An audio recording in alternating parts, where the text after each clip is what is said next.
Live from the virtual Circuit of the Americas in Austin, Texas, we say good evening, sim racing fans, and welcome to Podium Esports' coverage of the 2021 Equity Prime Mortgage Omega Cup Summer Bowl. We're happy that you're hanging out with us and spending a Wednesday evening with us here on RaceSpot TV and iRacing Live. We're alongside our producer Ryan Bauer, our pit reporter Justin Prince, Jesse Wuji, and James Pike. My name is Evan Pasoka. We're happy to be back with more ERA action, and tonight it is for a challenge unlike any other. Jesse, we've seen two of these thus far, a short track race late last year at Nashville. Earlier this year for the Spring Bowl, we went racing at the World Center of Racing in Daytona Beach, Florida, but we have yet to see these drivers tackle the road course, and tonight going to be a lot of fun as we get these big old NASCAR Cup Series stock cars out to Coda. Yeah, it's going to be pretty fun with these cars out there. And Coda is definitely a difficult track, that's for sure, with all the different corners and NASCAR never really ever being at this track before. It's definitely something new, definitely something exciting for these drivers. And that's why we chose this track as our third track of the year to actually come out and race at. Now, or actually second track of the year. Now, with it being a road course, it obviously has its difficulties. A lot of these drivers are used to the oval tracks, and now they get to figure out how to turn left and right, and we're going to see how well they do it tonight. But there's a lot of skilled drivers in this field, a lot of them who are iRacing pros, so we'll see how they do and how they fare against some of the other drivers here who sometimes aren't pros, who maybe don't make that roster, but are still very good, very talented, and we're going to see a wide spread of talent, a wide spread of skills throughout this entire night. I think aside from maybe practice for some of the upcoming stuff on the service, James, or even practice for this event, I'm guessing a lot of people in the field here don't have a ton of time in a NASCAR stock car at a Formula One built track in the middle of Texas, right? But I think that's what makes it such a fun combination. These are the current generation NASCAR Cup cars. This will be a great preview for what we're going to see with the likes of the Pro Invitational Series just down the road. But these cars are not made for a track like this. Vice versa, this track ain't made for these kind of cars.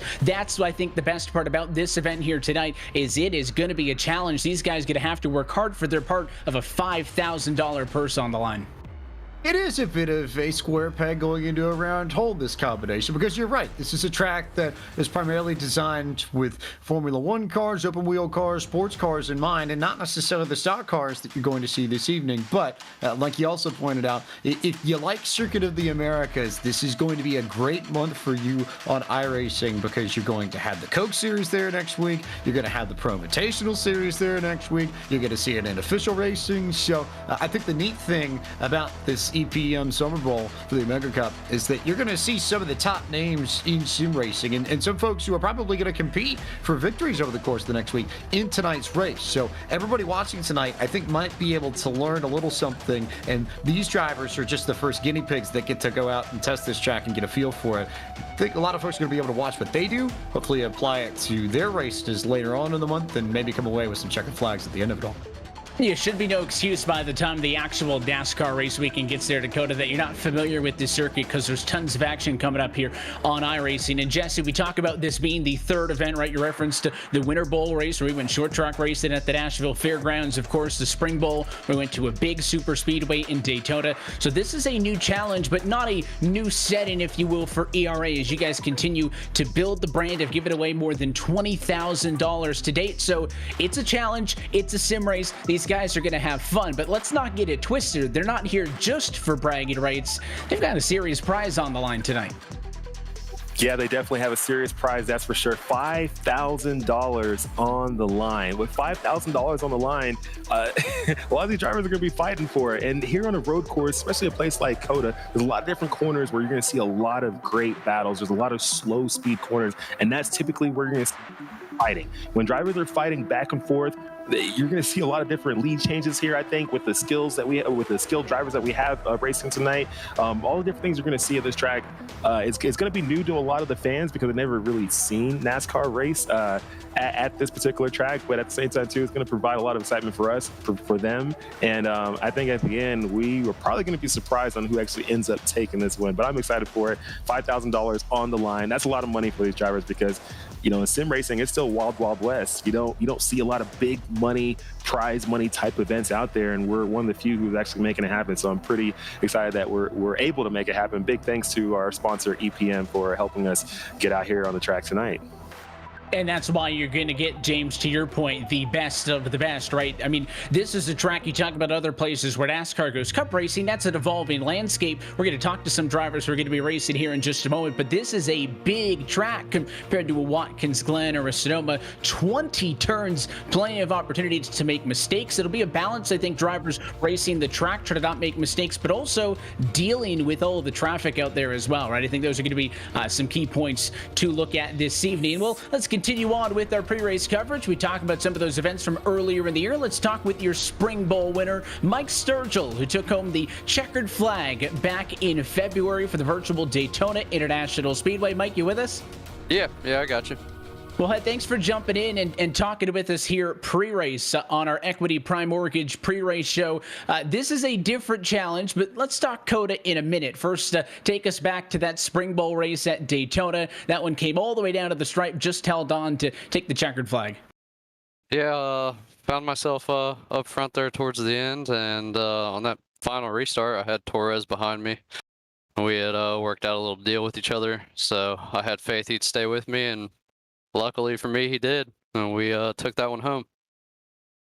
Took away $4,000 that time out, and taking a look at the car on the right-hand side. I can see you've kept the check in the background as well, so well staged on that one. I don't think you can get very different when you compare a cup race at Daytona to a cup race here at COTA. So what's the prep process been like? I'm sure you've gone through the motions that basically everybody on the sim and in real life has done with a new track coming onto the NASCAR calendar where we really haven't seen this before, and just trying to get some practice in. What are your thoughts on this racetrack maybe compared to some of the other road races where we're more used to seeing these cars? Yeah, this track is really, really technical. I don't do too bad at like Daytona Road Course or the Roval, but this is just a way different animal. It's a lot harder, so I've just been practicing as much as possible and trying to get used to it. You're kind of middle of the road right now through the practice session, 14th on the practice charts out of 36 drivers. And I mean, there's big names in this, right? A handful of drivers for the likes of the eNASCAR Coca-Cola Series and others. That's going to kind of put you middle of the chaos. How worried are you about turn one? And with this being a 40-lap race, I mean, that's a pretty healthy margin, more than 50% of the distance of what we'll see for the Cup race here in a couple of weeks. How are you going to have to approach this race to find success?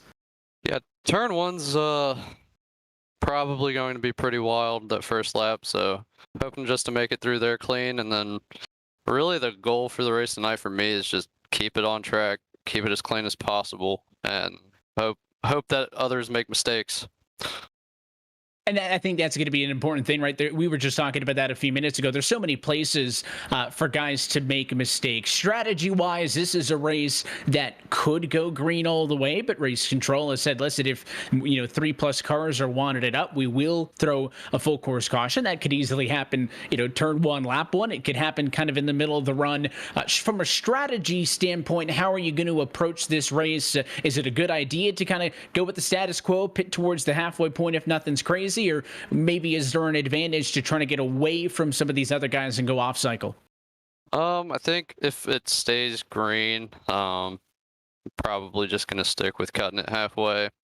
Because I think we get about 21, 22 laps worth of fuel. So hoping it stays green, hoping I can just come in halfway and the field, spreads out a little bit with, little races going on between 2-3 guys through the field. I'll give you your chance to call your shot here. Where is that number 3 car going to come home tonight? What do you feel you got in it? I'm really hoping for a top 5 out of it, but I think we might be able to manage at least a top 10. We're looking forward to this one. We already mentioned it. Your race winner from earlier this year in the Spring Bowl at the virtual Daytona International Speedway. Mike, best of luck in this one. We got you the broadcast. Anybody you want to say hi to? Say hi to my parents, the rest of my family, all my friends watching. I made a post on Facebook and Instagram and try to get a bunch of people to tune in. So if any of y'all are watching, hi and wish me luck. I'll tell you what, if a good-looking race car translates to speed, you're going to be well off tonight, Mike. Appreciate you jumping in and chatting. Good luck. Thank you. So that is your Spring Bowl winner from earlier this year, Mike Sturgill, one of two race winners already this year in the EPM Omega Cup Series. Of course, the Area Omega Cup Series brought to you by EPM. Parker Retzlaff was the other winner who won at the Nashville Fairgrounds back in December for the inaugural race in the Winter Bowl. And somebody else who's going to be on track here tonight, NASCAR driver Anthony Alfredo, and Jesse's on the mic with him now. Mr. Anthony Alfredo, how is it going today during this practice for you? Going all right, Jess. Getting a few laps here. I've been fortunate to make some in the Ford Performance Simulator as well, because we're actually racing here in real life next weekend and have the Pro Invitational event as well. So I had reached out to you. I really appreciate you giving me the opportunity to compete tonight, because it's great practice, extra laps, and I'm looking forward to being a part of it. That's most definitely for sure. And yeah, thank you so much for jumping into our ERA event. It's pretty cool to have you in here, to have a Cup Series driver with all your experience between, trucks, Xfinity, even when you're running K&N, ARCA, all that stuff. You have a ton of experience through a lot of different series. You've run a lot of different tracks, but you haven't ever run COTA. How is this track? How is it as a driver, especially at least in the sim world? It's really fun. I think the coolest part about it is obviously the fact that Formula One races here with a lot of other series, and for us to go here for the first time ever is really cool. It's going to be a historical event. Going to be so exciting for all the fans, the drivers, the teams, and here on the sim, I think the fact that this is the first big event on it in the Cup cars is pretty neat. It's definitely a challenge as far as a driver standpoint. There's a lot of different sections that are all totally different from one another. I almost feel like each section of this track are bits and pieces of different road courses all slammed together into one. So it's not easy. It's super easy to slip up and make a mistake, just because you have to attack each side of the track completely differently. And it's definitely going to keep everyone on their toes tonight. So you're going to have to stay focused for the whole time and make sure that you don't make any mistakes so you have a shot at it at the end. Focus is definitely key, that's for sure. This track is definitely difficult. I've tried to make some laps around it over the last few days, and every time I jump on, it's frustrating. So I'm like, wow, this track is difficult. This is not easy at all. I'm used to the Sonomas, I'm used to the Watkins Glens, I'm used to some of the other tracks, even Road America. I love Road America on the sim, but man, COTA is definitely difficult, but it's a good learning experience, that's for sure. Now, you're a big advocate for iRacing and sim racing in general. You have some pages that people follow. Everyone knows you on the sim. How has iRacing and just sim racing in general helped you in your racing career in real life? Huge role in my career ever since I started racing, mainly because of what the sim has to offer. It's a legitimate training tool for us drivers to not only get visuals for tracks, but obviously feel where each and every bump is, and added laps and whatever car might be driving. And I think it also allows you to become a more diverse driver, because you have the opportunity to race in all different disciplines of racing on the sim. Now, as of late, it's played an even more pivotal role than ever before, because we don't have any practice or qualifying, and that was both last year when I was competing in the Xfinity Series part-time, as well as this year as a full-time Cup Series driver. I've relied heavily on my SimSeats driving simulator with the D-Box haptics and iRacing itself to get these added laps and prepare for each event, because it's pretty much as good as it gets until the green flag flies in real life. I can definitely understand that. That's for sure. Even last year when I made my first Xfinity start at Road America, I had never been to the track before, never ran it before, never driven an Xfinity car, never even sat in an Xfinity car. And all of a sudden I'm jumping into a race there in the rain and competing in my first Xfinity race. But thanks to iRacing, just sim racing in general, it helped me get ready for that. So I definitely can understand that for sure. Now, you're a driver who has had the opportunity to jump into Ford's simulator in Charlotte, North Carolina, and you also have your sim at home. How do those two compare? Are they close together? Do you see the similarities in there, or are they vastly different? Pretty different, just because I'd say the Ford Sim is a lot more advanced in the sense that there's been a lot more R&D and data put into it from the more private side of things, obviously, for the Ford teams trying to get ahead of the game and advance their setups and the physics behind it. It's pretty legit. You're strapping into basically the actual cockpit of a car, seatbelts on, in the full containment seat and all that. So this is is more of a scaled down version of that I have here, and it's still pretty serious for sure. But it's a whole different ball game. It's definitely that next step as far as the supplemental training for the real world. So it really doesn't get any better other than iRacing, though, especially for a consumer product. I mean, to have, for the general public to have access to something like this, I tell people all the time that not only is this the closest thing to real life for that you can get easy access to, obviously, but it's actually a great way to get into racing just because of all the things you can learn on it. That's definitely true. I think when I was first getting into racing back in 2015, before I jumped in a late model, I think I spent like 3 months on iRacing, just driving Irwindale Speedway in a late model every single day, trying to get thousands and thousands of laps before I actually jumped in a real car. And it helped because I was able to get there and run mid-pack. And I was like, man, I don't even know what I'm doing, and I'm running mid-pack. So I'm happy. But yeah, the sim racing definitely is helping a lot. But thank you so much for your time, Anthony. Looking forward to watching you race today. Good luck. Have fun. Keep it safe. Keep it clean. You'll do great out there. There's a lot of skilled drivers. I know you see them out there. Have fun, and let's see how it turns up at the very end of the race. Good. Thank you so much. Big thanks to Anthony for chatting. And by the way, I've noticed that he's been very careful, Jesse, to not put a practice lap down yet. So he is being very sneaky and close to his chest, I think, on what speed he's got here this evening. We'll continue with our pre-race conversations. And James, I'll hand things over to you now. You're talking with Devin Zimmerman.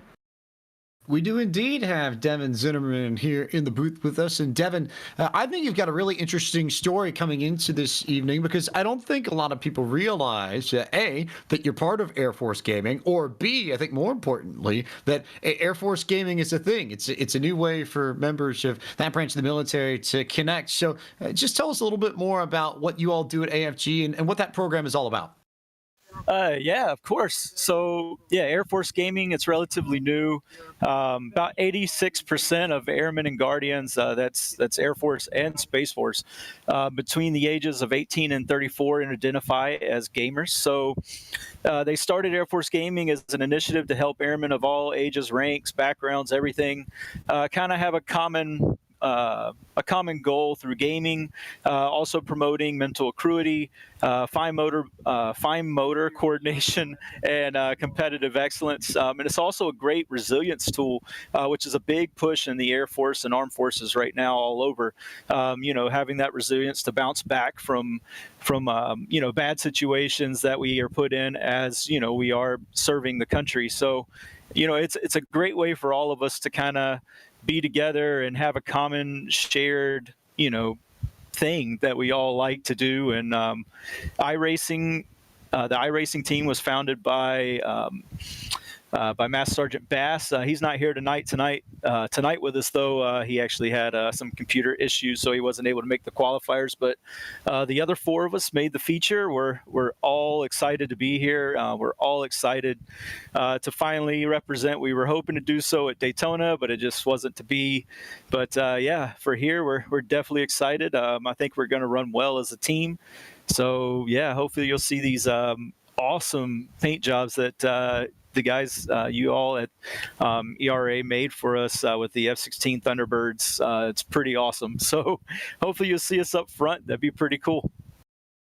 About to say that's one of the best looking paint schemes I've seen in a car on a long time. So how cool is it to represent the Air Force in this way, especially during this month, because it is Military Appreciation Month, and we know that it's a significant month not only to the Air Force but to all branches of the military, and we know how big the connection is between Jesse, the Navy, and what that means to him. So to tie all that together tonight, what's that mean to you?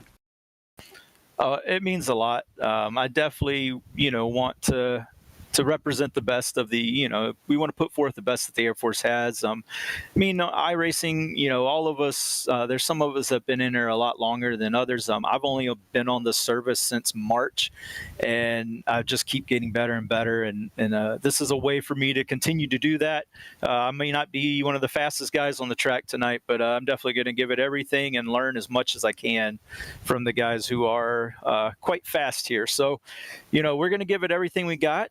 It's awesome to represent as an Air Force ambassador to iRacing, and hopefully we can continue to do a lot more of these type of events, representing the Air Force and just putting forth, a good foot in the gaming community for the Air Force. And on behalf of Air Force Gaming, before we get too far along here, I just want to say thank you guys so very much for having us in the eRacing Association, and also thank you to all the broadcast guys. I know y'all are doing a great job. I watched the broadcast at Daytona, even though I didn't make it, and it was amazing production. So on behalf of Air Force Gaming, myself, Egg, Walsh, Matthews, and Bass, we just want to say thank you guys so very much. Devin, thanks for the time. Best of luck to you this evening, and we'll see if you and your F-16 themed cars can fly to the front at Circuit of the Americas. That's awesome. Thank you guys so very much. I'll go ahead and see myself out of the puns, Evan. We haven't even gotten to the race. I'm already on a bad streak, so...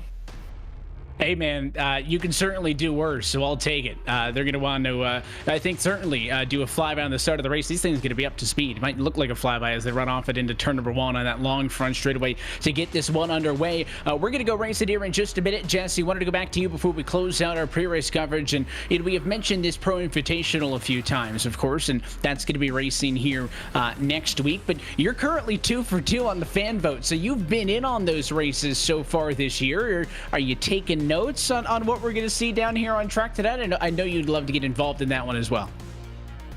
I'm definitely taking notes, that's for sure. Yeah, Pro Invitational. I've been very fortunate and blessed enough to end up winning the fan vote twice, 2 times in a row for both the tracks that we ran at. I think one was Talladega and the other was Darlington. And we got to drive the Gen 7 cars for the first ones ever get to do it. So I was pretty excited about that. Big thanks to all the fans out there, all my supporters, everyone who voted. I mean, we had people from the military, all branches, friends, family. I have family in Nigeria, overseas. I have people out of this country who were voting for me. Everyone was really pulling together to make it happen, and it was just really awesome to get the opportunity to do that. But today, with our ERA event, EPM supporting us here, we have a lot of great racers on track today. Very skilled iRacing drivers. And as we're doing this broadcast, as I'm sitting there watching and talking about all these guys, I'm going to be taking some notes too, some mental notes on how to attack some of these corners, how to get through the race, how the tire wear is, all that stuff. Because here in about a week or so, we're going to be competing at this same track again if I can win this next fan vote. So I believe voting will start again here pretty soon, and this weekend fans will have an opportunity to vote again for me to try to put me in this race again. So hopefully we have a good turnout again. Hopefully we have a lot of fans voting. They can head to the same link that they've been using before to vote, and hopefully we can make our way in. I think tonight going to be a great precursor to a fun couple of weeks here of racing at COTA on the service. But it's time to stop talking and time to put race cars on track. We're about set to go racing from Austin, Texas. Thanks for joining us for the ERA Omega Cup Summer Bowl pre-show, brought to you by Equity Prime Mortgage. We'll take an opportunity to step aside when we come back. We're going racing from Circuit of the Americas. You're watching Podium Esports.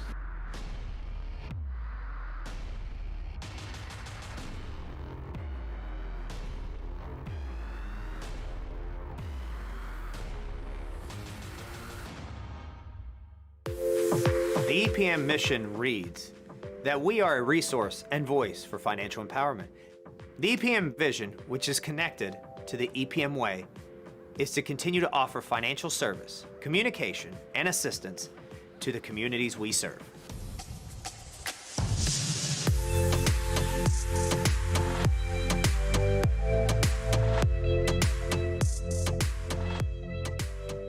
What makes us different is our loan officers. They care about the people. Our number one message in this company is the customer. Always do everything you can for that customer. We as a staff work together as a team, and we also on one page, one goal, to know that the end goal is the other person, which is the home buyer. The big thing that we want to do is provide financial empowerment to our consumers.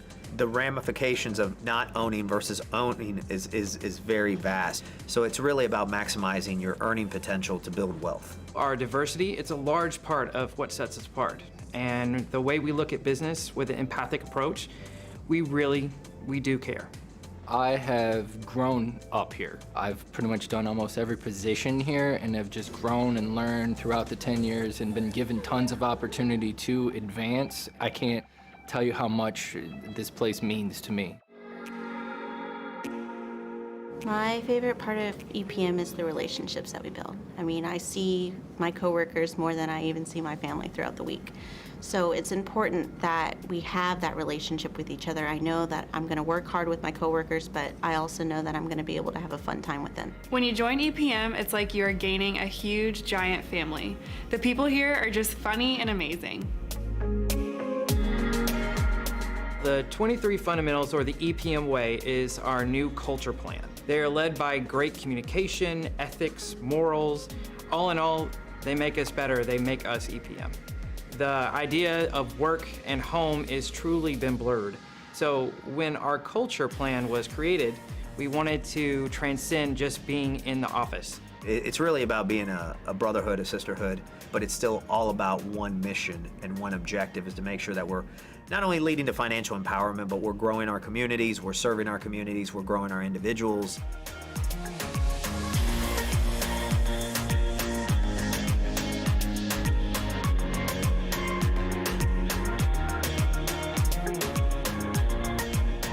Most of the loans we're doing are for families. It's the biggest investment in their lives. For me to know that every little part that goes into the end goal of home ownership makes a difference, and we're playing a big part of that for that prospective home buyer to have their future home. There's certain programs that not every lender offers, and we try to offer as many of those programs as possible so anybody could kind of fit the mold with a program that we have and offer that to them, so then they could get that purchase done and own a home.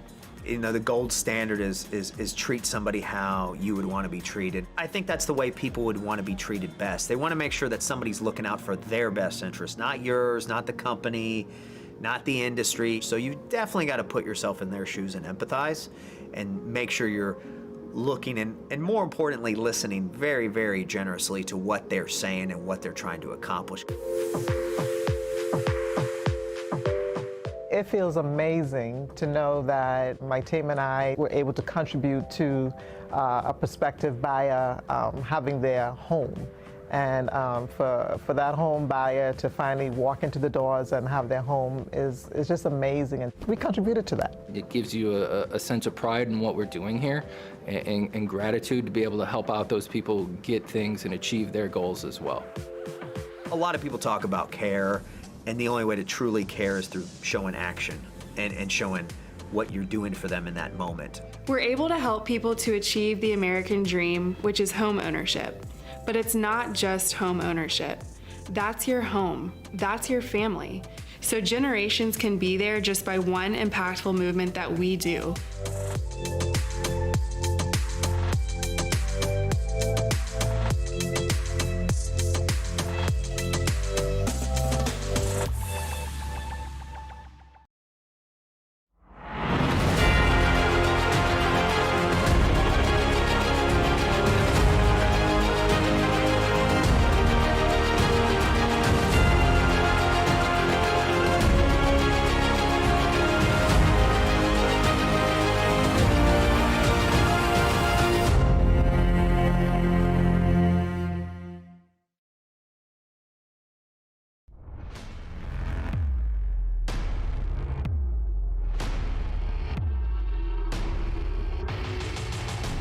From the virtual circuit of the Americas, we are ready to go racing for the 2021 ERA Equity Prime Mortgage Omega Cup Summer Bowl, and we're happy that you're strapped into the virtual seat and along for the ride with us for this special presentation of iRacing on Podium Esports. James Pike, Jesse Owuji, and myself, Evan Pasoko, up top of the broadcast booth on the call with you this evening. Justin Prince is joining us from Pit Road. Our producer downstairs is Ryan Bauer, and a camera tonight courtesy of Dougie Beard. And Jesse, I'll go back to you first on this one. We've talked about it all in our pre-race show. $20,000 to date, $5,000 available tonight, but tonight is a brand new challenge for these ERA members and a sign of big things to come. A preview for a NASCAR Cup Series race here in a couple of weeks, maybe a preview of a race that you hope to be in with the Pro Invitational in a few.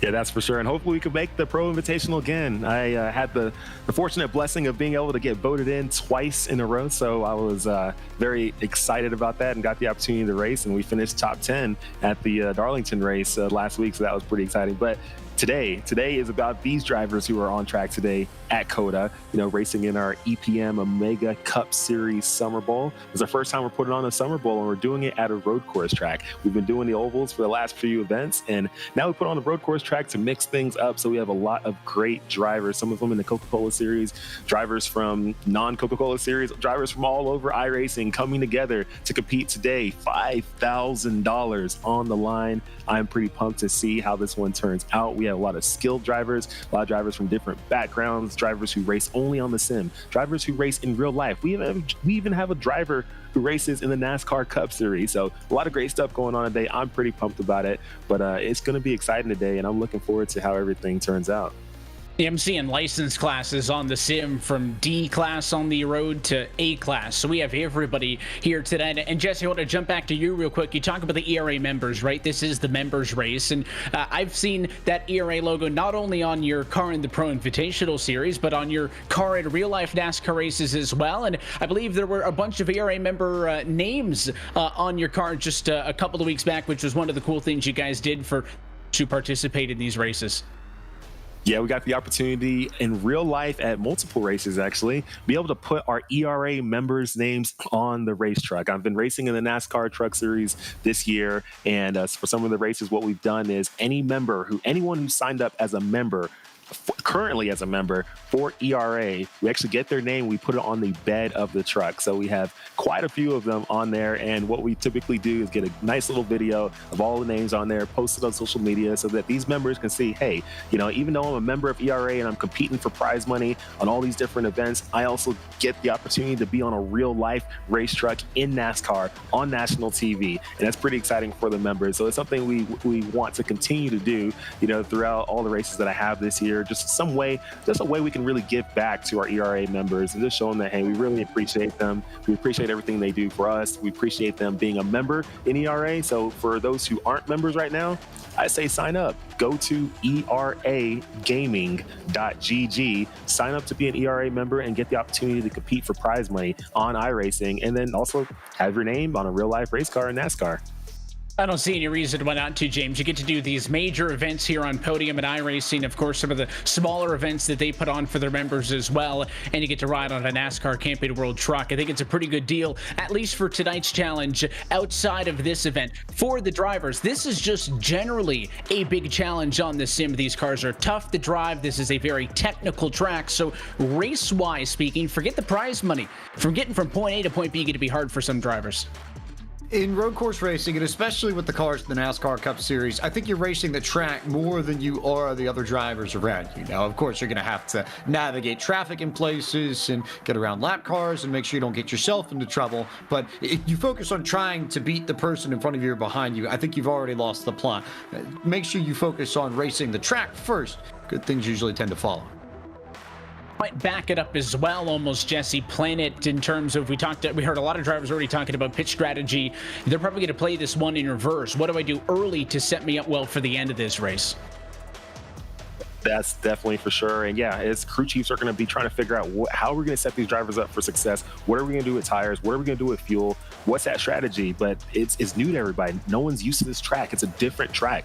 We haven't really ever raced at COTA, like between real life and on the sim. So very new to everybody. It should be interesting to see what goes on. And now we have our national anthem, and it's going to be sung by Emerlyn Williams.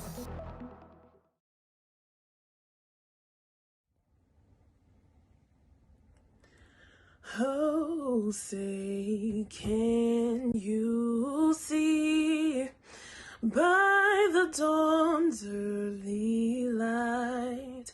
What so proudly we hailed at the twilight's last gleaming, whose broad stripes and bright stars through the perilous fight o'er the ramparts we watched were so gallantly streaming, and the rocket's red glare, the bombs bursting in air, gave proof through the night that our flag was still there. Oh, say does that star-spangled banner yet wave o'er the land of the free and the home of the brave?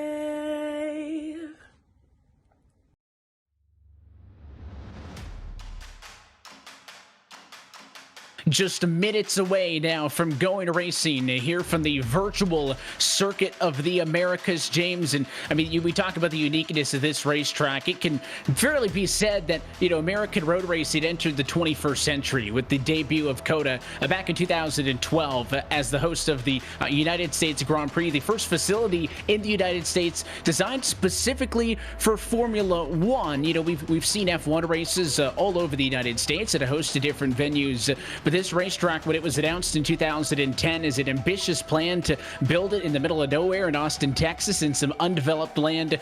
Was kind of a big statement as far as America getting involved in international motorsports, and I think the natural progression of that is what we're seeing here tonight.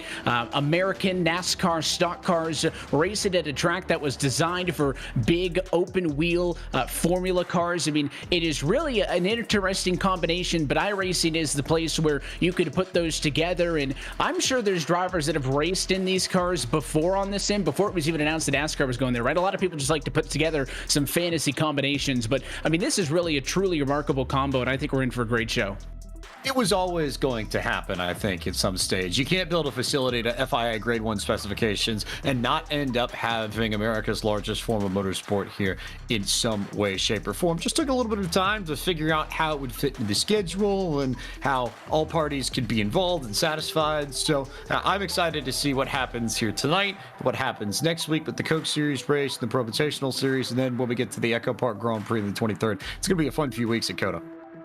It certainly is, and it's going to be a fun couple of weeks here on the service, beginning here tonight with this Equity Prime Mortgage Omega Cup Summer Bowl. These drivers have been out on track, single car qualifying session, and the grid is now set. So let's go trackside and hand things off to tonight's Grand Marshal, Ted DiBiase Jr., with the most famous words in motorsports.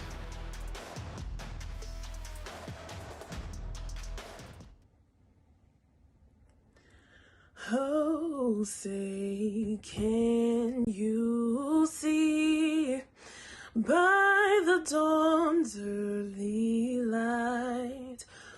Ladies and gentlemen, boys and girls of all ages, sizes, backgrounds, Ted DiBiase Jr. here, former WWE superstar, coming at you tonight, coming in hot.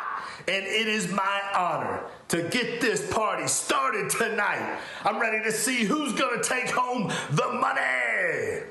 So, without further ado, drivers, start your engines!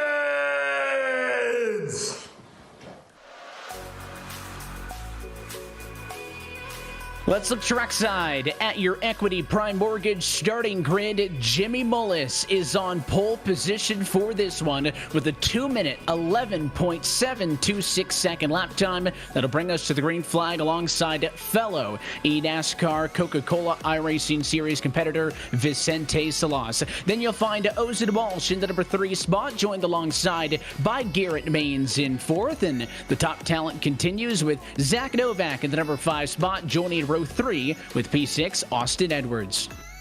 The names you'll have seen if you've been around the sim for a bit on the second page here. I think most notably one of the Air Force gaming drivers. We talked to Devin Zimmerman earlier. Chris Walsh finds himself here, as does Brandon Garrett.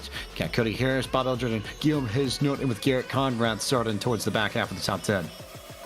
And continuing on through, Christopher Reagan going to be alongside Johnny Taylor, Michael Sturgill, and Aaron Smith II going to be on road number 8, and then Josh Downey and Nathan Soren in the middle of the road.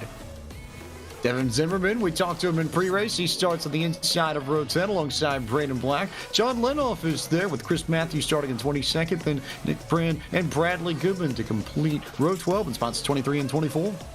We got Randy Huff alongside Joshua King on Lucky row number 13. We'll see how that plays out for them. And Donnie Fair and Devin Stark on row 14. Then you'll have Eldon Blanchard and Robin McMillan Jr. through the top 30.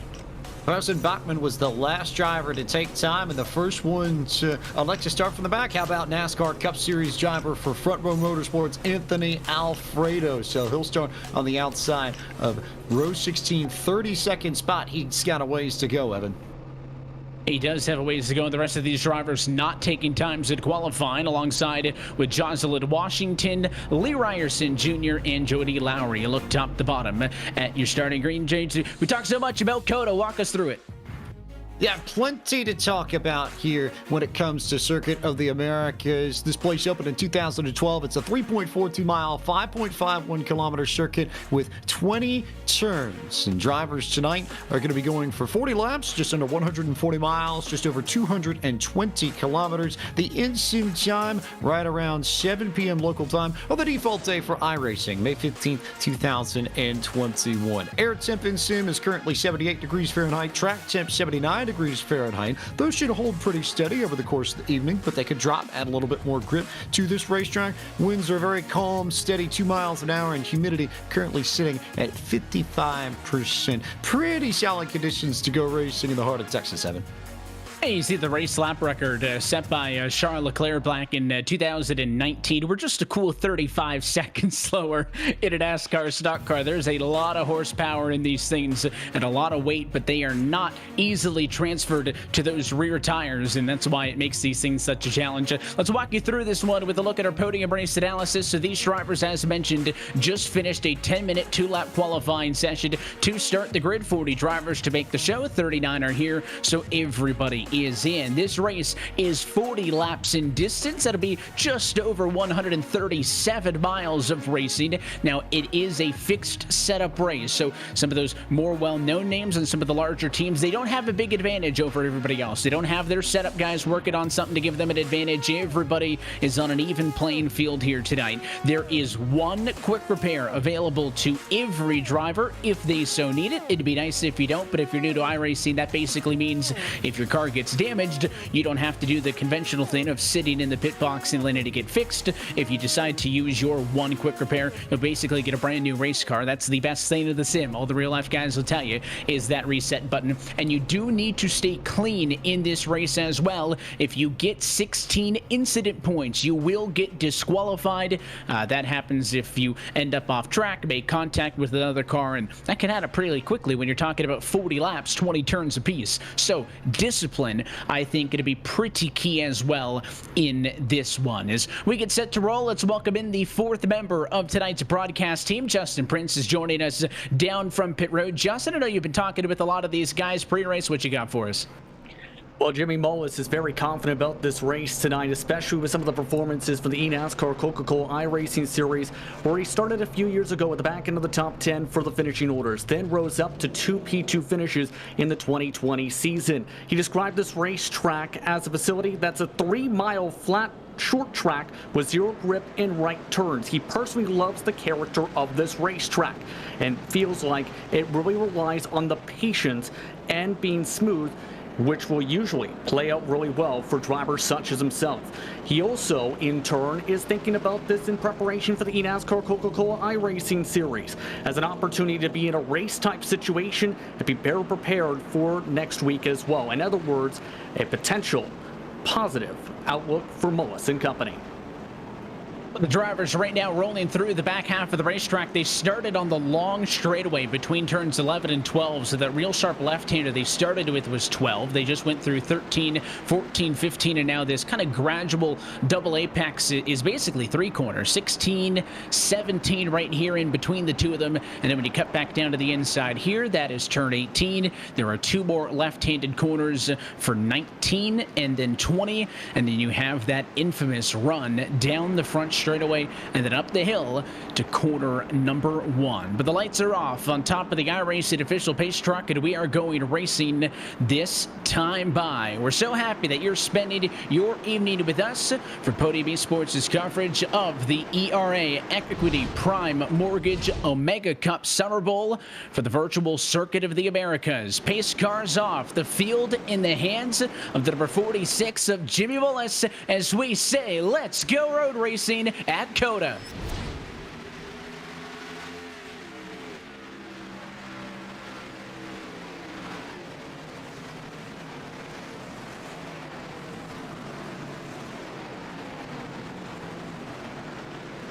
Big question was, do they make it through turn number 1 clean so far with Mullis in front? I was holding my breath the entire time. I was like, will they make it? Will they make it? And now they're going through the S's, and look at them follow the leader right through the S's, looking so clean. Some of them hitting the turtles or curb, whatever you want to call it, getting through there clean, but these drivers so far are looking pretty good, and that's what we like to see.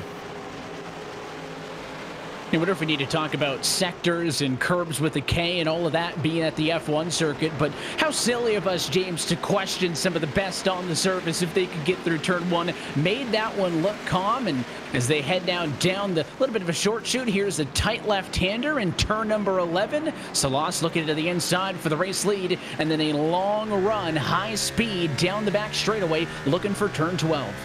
You get a major accordion effect both here at turn 1 and at the top end of the racetrack because these hairpins are so tight, and you'll see a lot of great passing opportunities on corner entry, but the field will really spread out on corner exit. So when you get these runs down the back straightaway and off into the stadium section, they'll get strung up a little bit before they come back together and bunch up as the track tightens up. Also of note, the one driver that did have trouble entering turn 1 a little bit further back in the field, Anthony Alfredo, couldn't tell if the brake pedal just didn't quite work or if he locked him up, but ran into trouble early, so he's got damage on his number 38 iRacing Ford Mustang. But it's road racing. Damage doesn't necessarily hurt you all that much at the end of the day because it's more about the power you put down with the car. That's really what gets you the fast lap times here.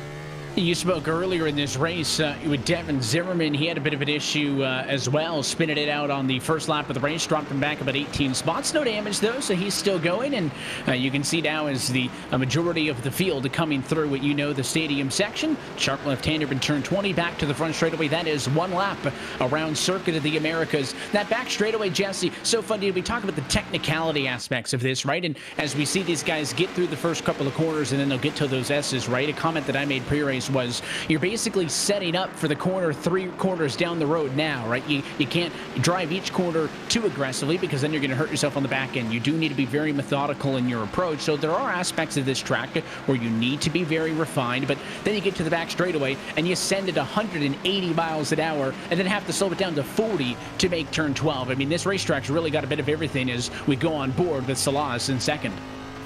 Definitely a very demanding track on these cars and on these drivers. And even though it's on the sim, we're not going to really see how the track is really truly affecting the actual vehicle. When we actually see the race actually happen in real life here pretty soon next week, we're actually going to see some of these cars take on a little bit of damage because of some of these curves and how they're having to attack it. Anytime a stock car has to go on a road course, it is a very physical day for the track and a physical day for the driver. For these drivers who are at home in their sims, you got to remember, they're not playing on consoles. They're playing on a full cockpit with a steering wheel, shifter, pedals, all that stuff. So some of these drivers, by the end of this race, they are going to be sweating because it's 40 laps. And although 40 laps doesn't seem like a lot because we're used to 150 lap, 200 lap races, on a road course when it's 2 minutes and 15-second laps, 2 minutes, 20-second laps, and you add that up, it's a lot of time, and there's not going to be a lot of cautions. They're just going to run this thing pretty much straight through unless we see some big pileup in the race. And we're seeing great stuff up here in the battle for the race lead. No changes, 1, 2, 3, and 4. And again, Salas looking to the inside as they come through turn number 15. The second half of the racetrack, James, with that 55 machine, Space Station Gaming on board. That Ford is all over. Jimmy Mullis at the top of the board right now, but right there. Oisin Walsh still in third. Garrett May and still P4. We did see Austin Edwards make a pass on Zach and Novak, so they swap out 5 and 6. But Jimmy Mullis was hoping for a walk in the park. He's not getting it. What's so intriguing to me about these front four is how this setup plays to each of their strengths. We heard Justin talk about how Jimmy likened this track to driving around a flat track, a short track, and we know how good he is on those in the NASCAR Coca-Cola iRacing Series. Got the victory at New Hampshire a year ago and Pocono 2 years ago, so it makes sense that he would be good. Likewise, it makes sense that Vicente Salas would be good. He's got a Supercars USA national title under his belt and plenty of road racing experience. In real life, that's where he's done most of his driving. So makes sense that Vicente's got speed. Oisin Walsh, David Walsh, depending on how you know him and where you've seen him, he's got speed. He's a specialist in running these Cup Series cars on road courses in the sim. So no surprise he's here. And then Garrett Mays, champion of the Podium Esports Stock Car Challenge Series a few years back, which took these Cup cars and ran on road courses. So each and every one of these drivers in the top four, and even Austin Edwards, we know, has plenty of experience in the sim. There's all very good reasons as to why they're already up here, already fighting for the race lead.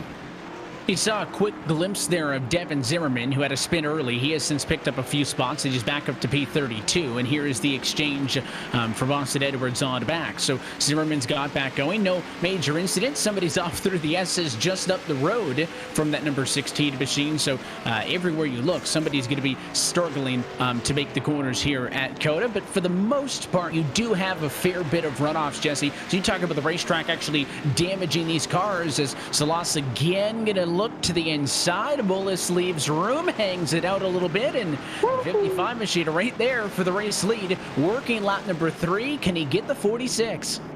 Wow, that is some exciting racing right there, and that's exactly what we knew was going to happen. And I love that they're comparing this to a short track. I didn't really think about it because every time I try to jump on this track on the sim, I'm having a different.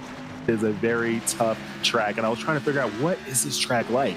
And now that people are saying that it's very much like a flat short track, I'm like, that is exactly what it is, a flat short track. They're very difficult to drive because you just can't ever find the grip you want to really throw it in the corner like you want. Other tracks, other road courses you go to, there's a lot more banking on a lot of the corners. Here, it's not. I mean, there are elevation changes and all of that, but there really isn't much banking to hold the car. So it makes it very, very difficult to get through these corners, to get through them fast, and you really have to finesse it. You really have to be smooth, and it's tough. It's not easy at all.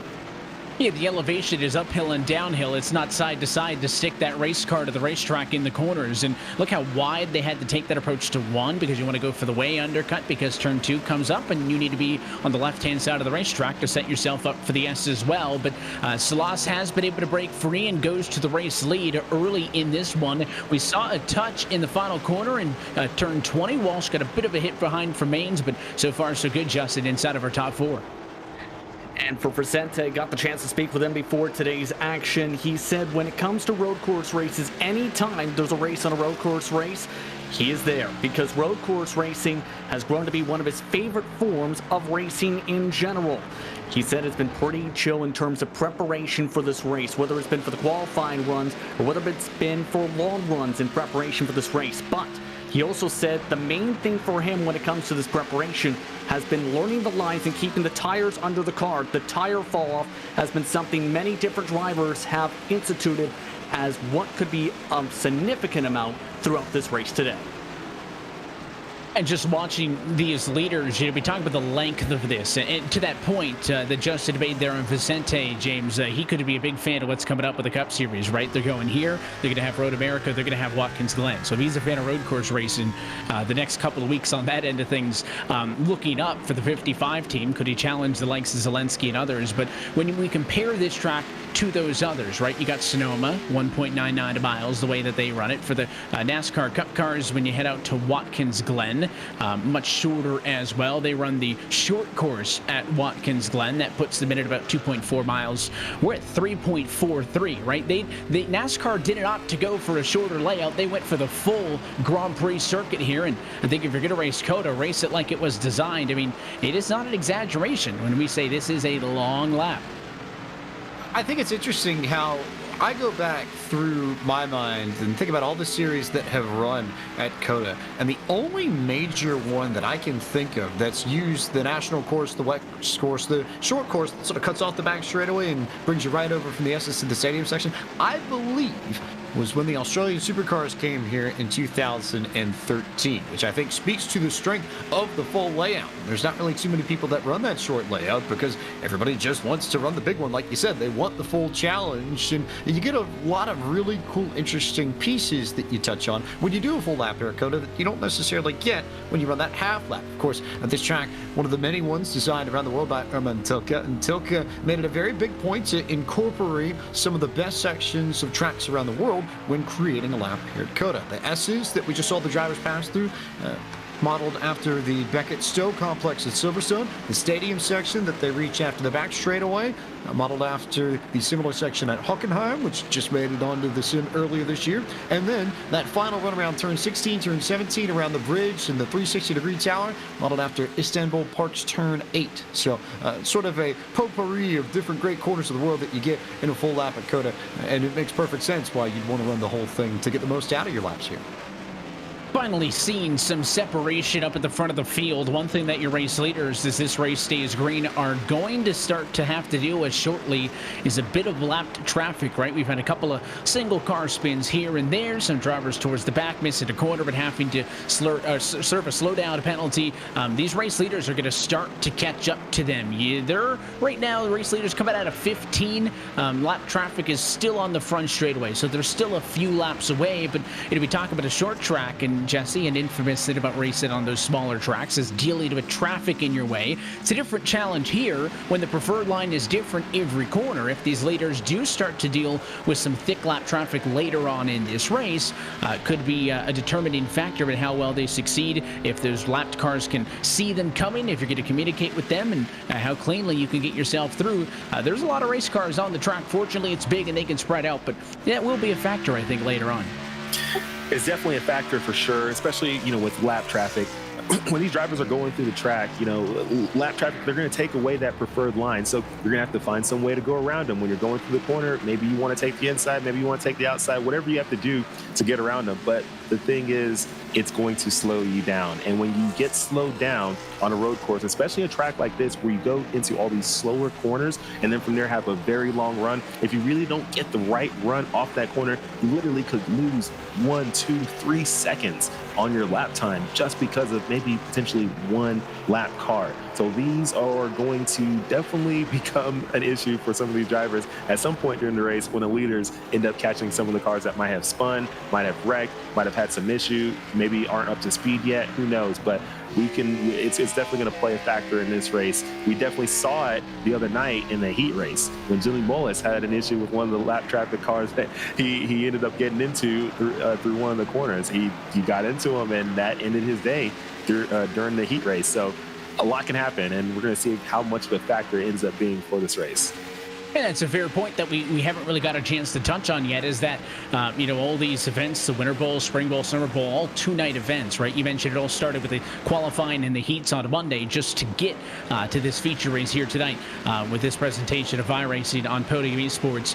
Kind of watching these top four fracture at the moment. Salas continues to lead. Jimmy Mullis was a little bit further back than he is now the last lap, but the 46s closed it back in just a smidge, so that's the battle for the lead. And then you also saw Walsh and Maines fighting behind for third and fourth. And on a few of those shots, we could see the front end damage to Garrett Maines. I mentioned Maines had gotten into the back of Walsh in 20, maybe 4 laps ago now. And you can see the front end damage on the 2 and subsequently the back end damage on the 47. Fortunately for Garrett, it doesn't appear to be hurting him at this point. But anytime I get substantial front end damage, I'm always worried about the engine.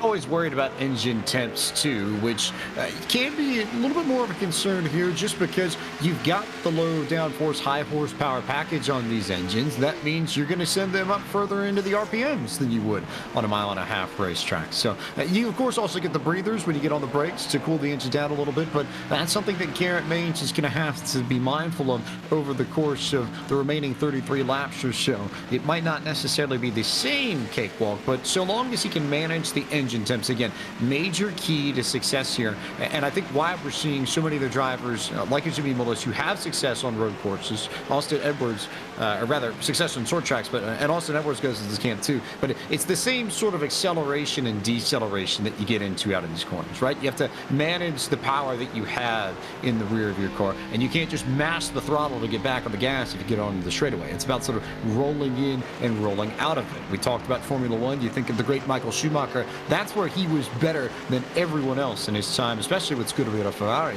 He was better at getting back to the throttle the right way, and he would make up a 10th here, a 10th there, and would be successful. And, you know, you add that up about 40 laps, that can, you know, mean 20, 30 seconds and get you an easy podium. Same sort of thing that I think we're seeing with Salas, with Mullis, with Edwards, with Maines, with Novak, all these drivers that have short track experience coming to the fore, coming to the front. And in that sense, it shouldn't be too much of a surprise.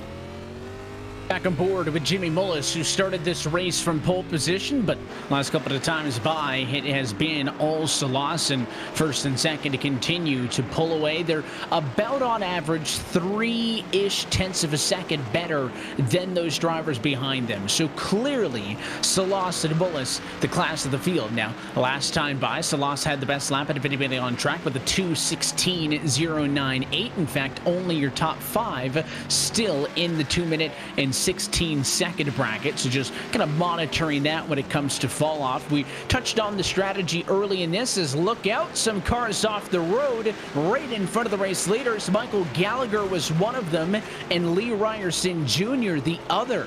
They had come together. The 29 actually self-spun, and that was the hazard just in front of the leaders, but they were able to safely navigate that one. And well, that goes to show you, Jesse, to the point where I said that lap traffic can be a factor at any moment. Without warning, you're coming through a corner, you got 2 race cars stopped, and good heads-up driving by not only these 2, but the cars that were around as well to make sure that that wasn't bigger than it could have been. Yeah, that could have been a lot bigger for sure, and that's what we knew was going to happen. It's just part of road course racing. It's going to happen eventually. Lap traffic is going to play a factor, and you just got to figure out some way of how am I going to deal with the lap traffic. And the thing is, you actually have time to figure it out. Unlike a short track, unlike a normal oval track, when you're coming up on lap traffic, a lot of times it's happening within seconds. Whereas for lap traffic on a road course, you see them from, I like to say a mile away, but yeah, like a mile away.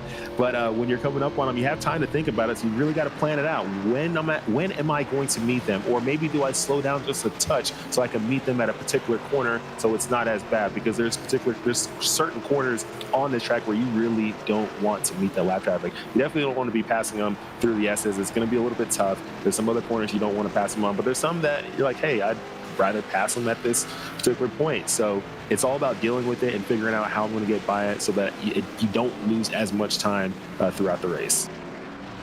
And you saw a quick look back there at one of those U.S. Air Force Thunderbird paint schemes for the number 24 machine. There's a couple of those in the field. Pike, I know you had fun with those ones pre-race. There's a look at one of the number 24 machines. I've always been a fan of the Thunderbirds and, the F-16C Fighting Falcons based just up the road from me at Nellis Air Force Base here in Las Vegas, Nevada. So I'm going to join you on the impartiality. I think some of the best looking cars in the field tonight. And in a great fight right now, in fact, because looks like Hesnault and maybe a third driver and Bob Eldred trying to get in on this fight. So how about a 3-way scrap?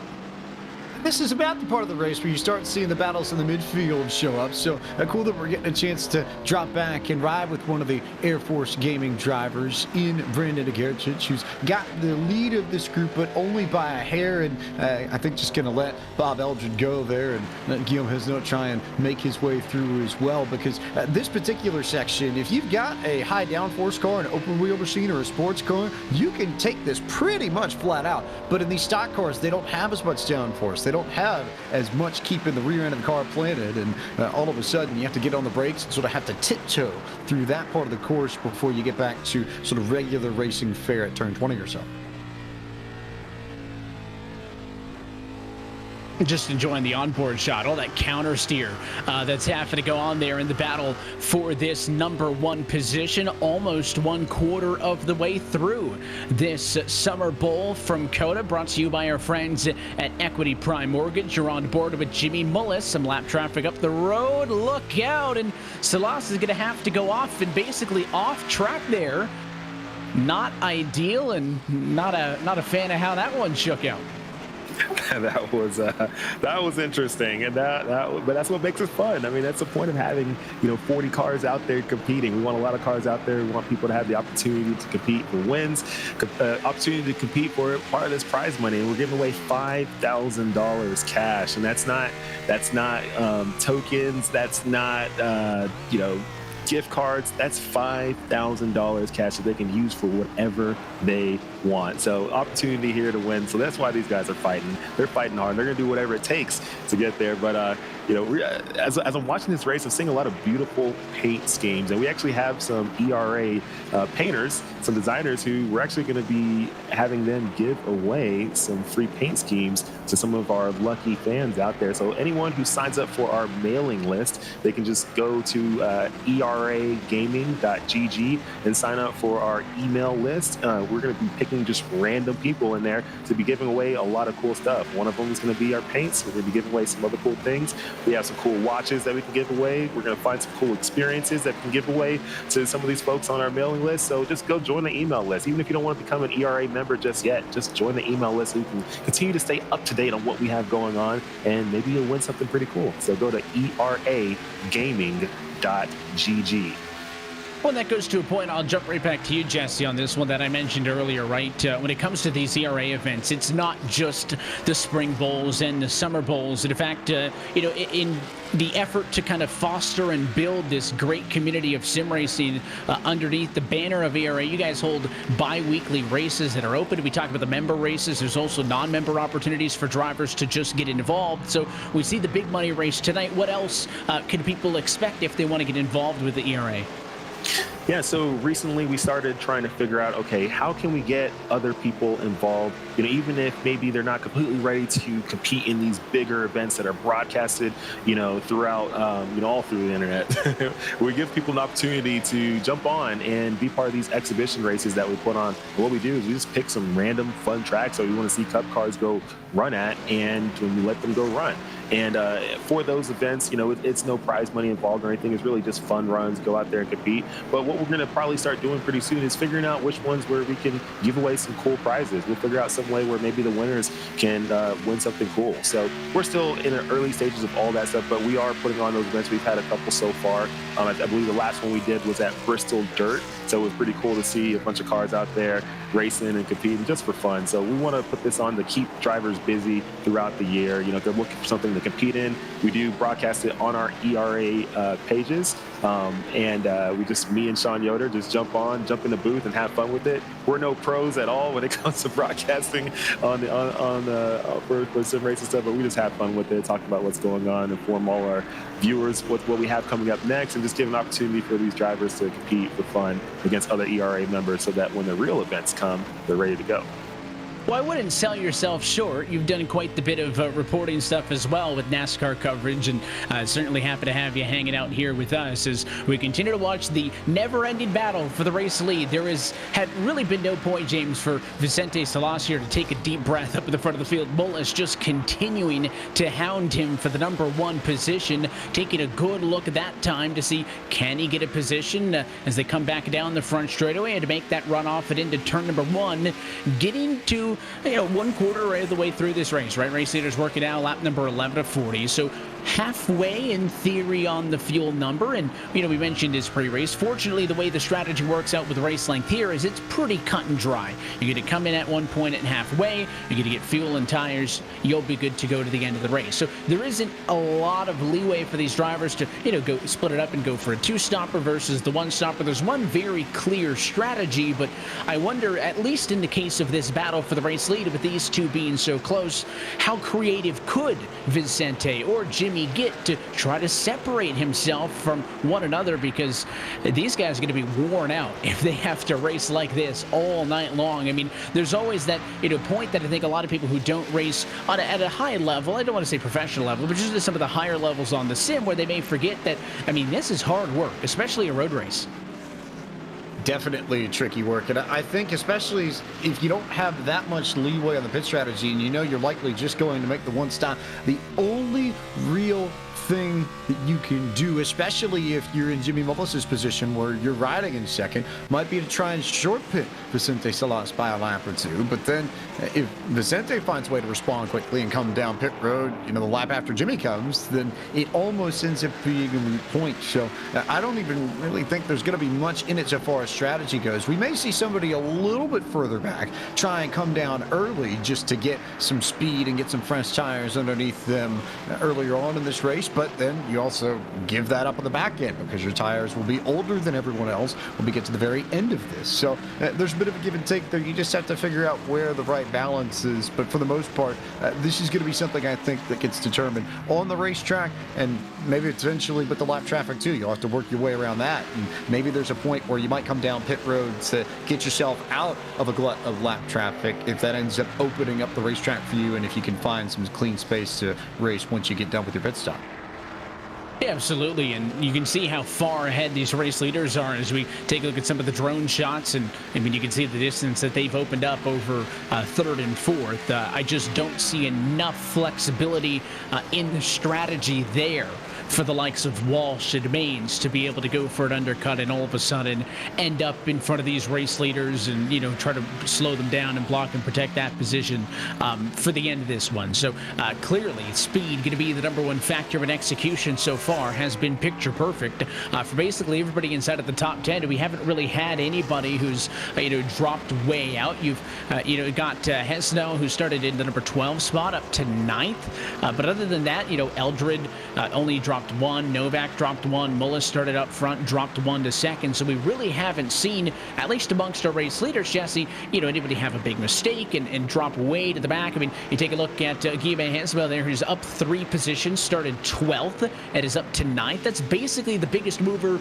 in the top 10. Now, there's some guys mid-pack who have made a lot more noise, but our top 10 have been pretty clean and pretty on point tonight as these race leaders have to split a bit of lap traffic.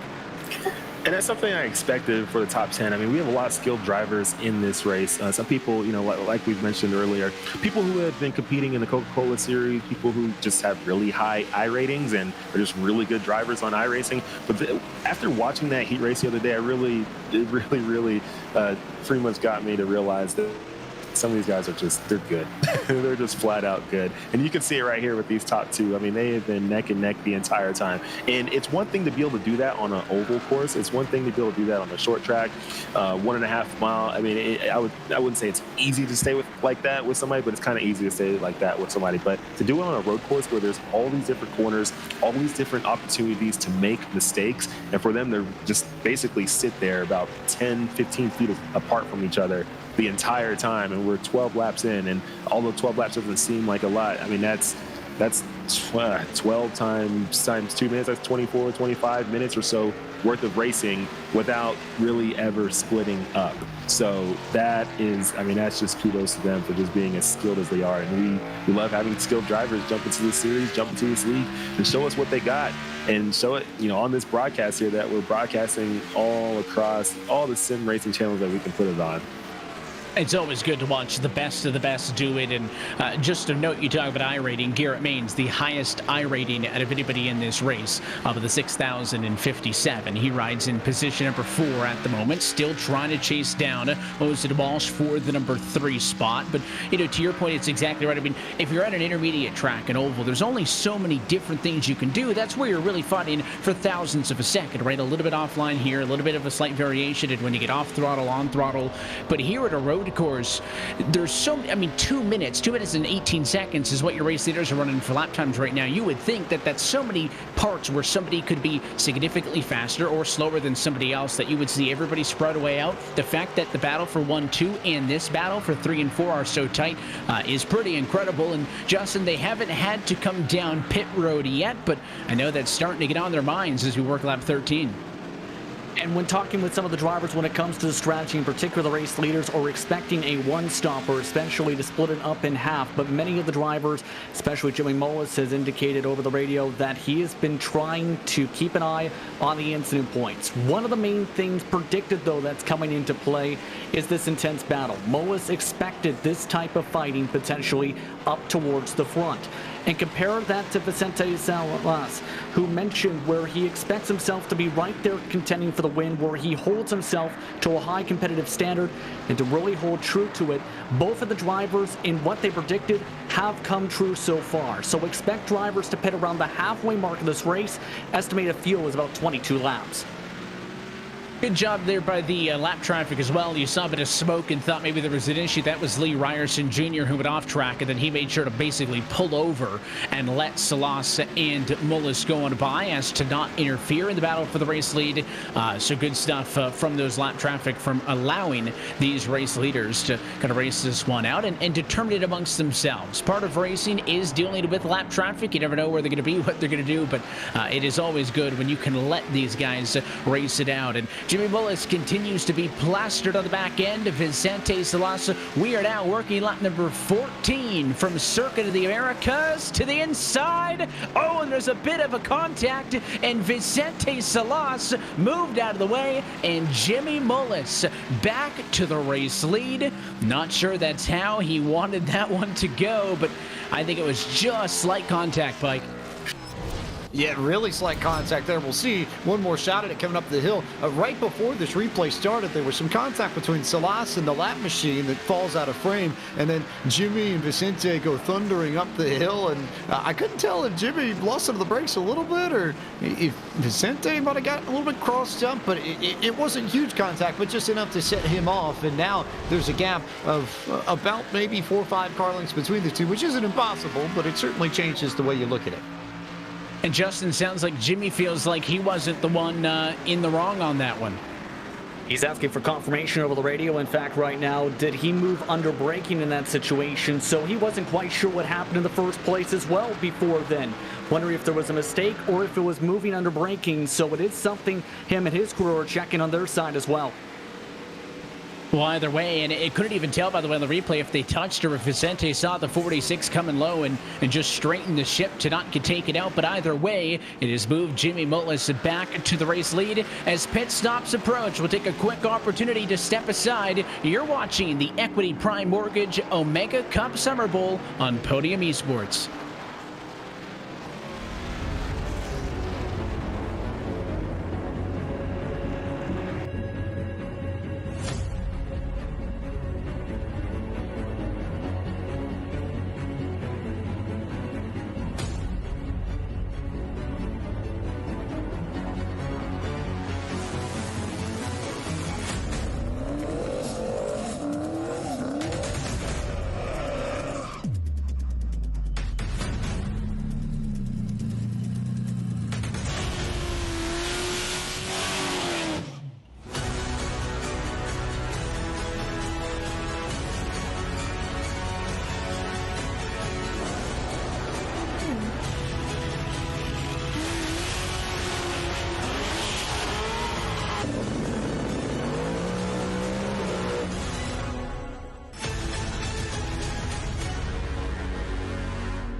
Well, Race It Action continues from the virtual Circuit of the Americas. Happy you're with us for this special presentation of iRacing on Podium Esports as the ERA Equity Prime Mortgage Omega Cup Summer Bowl continues from Austin, Texas. And we saw the off there for Devin Zimmerman as we were on the side-by-side. I had mentioned that he had a bit of a spin earlier in this race, and another one here. It was in the run down to turn number 1, and he got checked up through traffic. You'll see this. He's trying to make a pass for position. He's basically been storming through the field to make up for some of those spots that he'd lost at the beginning of this race. And he's going to basically be let go by Christopher Matthews in the Air Force Gaming entry right there on the inside. Thought about it, but opted not to. And as he's looking up the road, that's going to be Bradley Goodman in 23rd for position.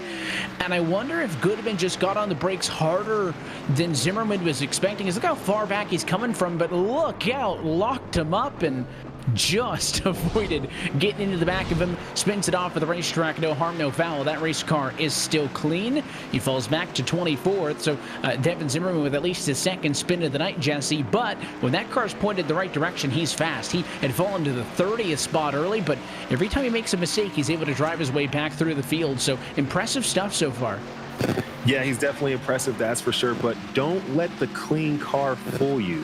That's the thing. Anytime you have a spin, especially on a track like this where tire wear is actually a thing, every time you have a spin like that, every time you lock up those tires, you are literally eating away that rubber, that grip that you potentially should have had. You don't have it anymore now. Every time you lock them up, every time you spin. So although that car looks clean, although it looks like nothing's wrong with it, that driver is now fighting for grip every single corner now until he gets new tires. And that's just the tough part about road course racing. The moment you have a mistake like that, it literally will ruin the next part of your race until you can get some better tires on there.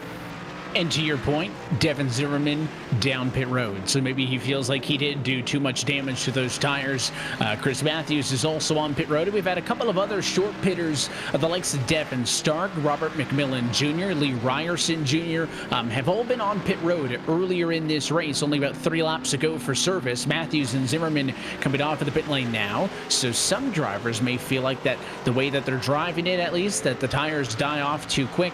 A majority of the field, by the way, is about 5-6 seconds slower than the leaders, right? So managing fall off is certainly a huge aspect of this one, Pike. So maybe for those guys towards the rear, if they are forced to come in this early for tires, they're not going to be able to go the distance to the end of the race with 25 to go. So maybe they've almost been forced into a 2-stopper here, even if the priority is still the one trip.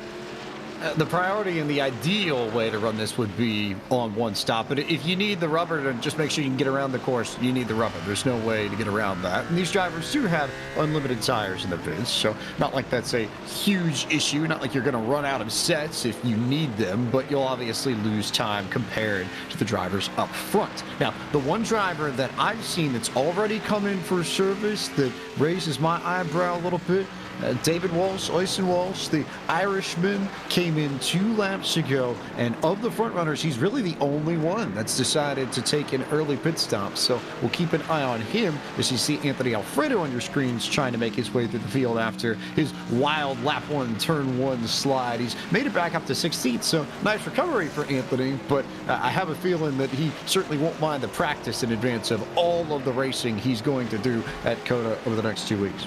He'll be fortunate that they actually get some practice, right? The norm has kind of been none, so not going to be totally blind, but racing on the sim can always help. We're on board with Christopher Reagan, started in 13th, and is up to P10, so he's got a couple of positions out of this one, but to the point of Walsh, who decided to come down early and has really been one of the only race leaders to pull that trigger. Justin, you've got an update on that.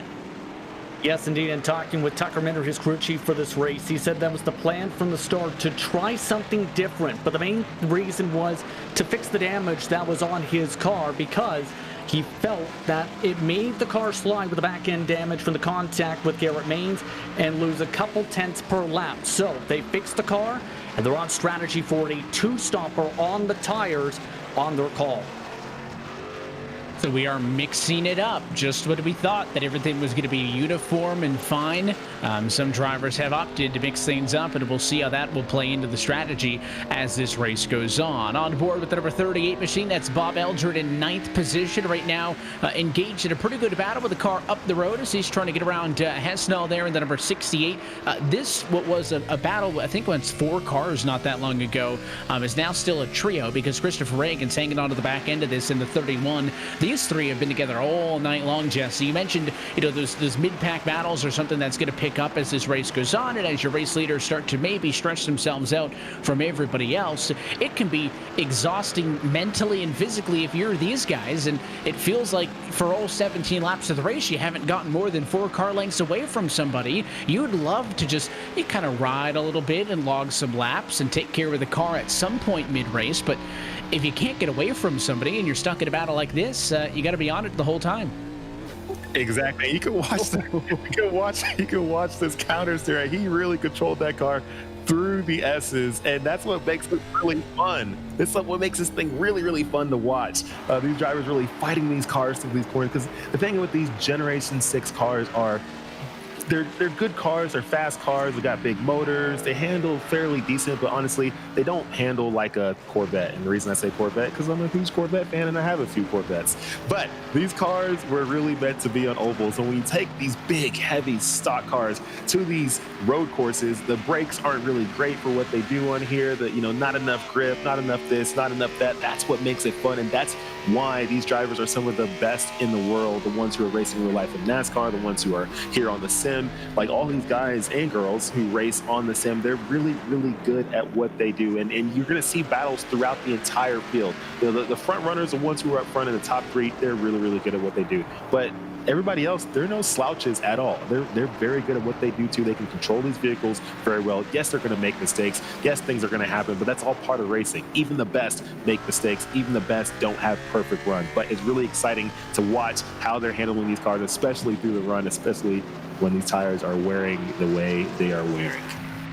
Nice drive up the inside there by Garrett Conrath to snatch a position back. He's dropped off 6 from the start of the race, but just took 1 back there as he made quite the dive at the inside of Matthew Lee. That was an exchange for position number 12 and 13. So Garrett back into the positive, trying to get back up inside of the top 10 where he started this race. And you're seeing a little bit of battle scars on these cars throughout the field. A little bit of left front, I think, damage on the 9 that time. And look at all the counter steer that time. I mean, these guys are still working them hard. It's the priority to see how quickly you can get back onto full throttle is really what's going to be key here. And if you try to put that power down 100% right off of the corner, it's not going to stick. So that finesse is certainly key. We'll take one more opportunity, step aside for a moment. When we come back, pit stops are on deck. Jimmy Mullis continues to lead from COTA. It's the Summer Bowl on Podium Esports.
And back live for the virtual Circuit of the Americas. Next time by, going to be halfway home, so let's take a look at your iRacing midway race break, brought to you by iRacing. iRacing, the world's premier online racing game, puts you in the driver's seat to experience the newest form of competitive motorsport, virtual racing.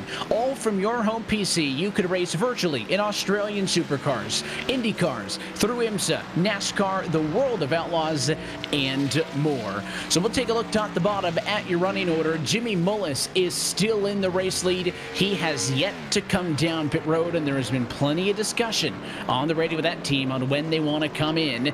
Garrett Maines, some 8 seconds down the road, was in that battle for the number 4 spot with Walsh, but it's all Maines is now in second, and then Zach Novak, one more step down the ladder, sits third. A little bit of a different running order because we have had some pit stops, and it all started with Austin Walsh there, who decided to come down pit road first. He has fallen to 4th. Remember, he and Maines were in a battle. We'll see how that plays out a bit later. Austin Edwards, the next driver down the road in position 5. He is still yet to pit, and it's had a pretty quiet evening, I think, all things considered, behind the wheel of that number 18 Chevrolet. And then Vicente Salas, just as we stepped aside. Remember, he was battling Jimmy Mullis for the lead. He has already come down and pitted.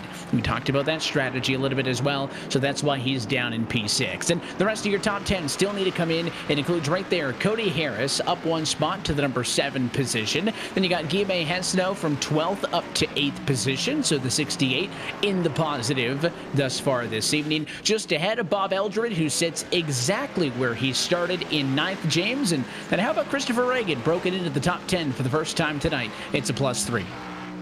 Solid work from Chris Reagan to get up into the top 10. 11th is Garrett Conrath, the Nexus Esports driver, one of the ones who's already come down pit road for service. So a little bit further back where he's been running for the most part of this race, but we should see him cycle back up into the top 10. Michael Sturgill, who won the Spring Bowl at Daytona, rides in the 12th position, just ahead of Matthew Lee. And then you got one of the Air Force Gaming drivers, Brendan Agerchich, the 24 that we've seen on the racetrack, is riding in the 14th position as it stands. 2 drivers currently on pit road in 15th and 16th, Josh Dowling, and then NASCAR Cup Series driver Anthony Alfredo as they roll on. Nathan Soren just jumped ahead of both of them on track, and he yet to come down pit road, so he'll probably cycle back around. And then you've got Chris Walsh hanging out in the 18th position, another Air Force Gaming driver, just ahead of Nicholas Brand in the 19th position, and Braden Black in 20th. He just had a spin, so that's going to shuffle up that running order. But then everybody else here is a lap down right now. So Brandley Goodman right now, riding in the number 21 spot, is in the green, just ahead of John Lenhoff in 22nd. Then you'll find Christopher Matthews, one of the Air Force Gaming entries, sits in the number 23 spot. There he is on the racetrack right now.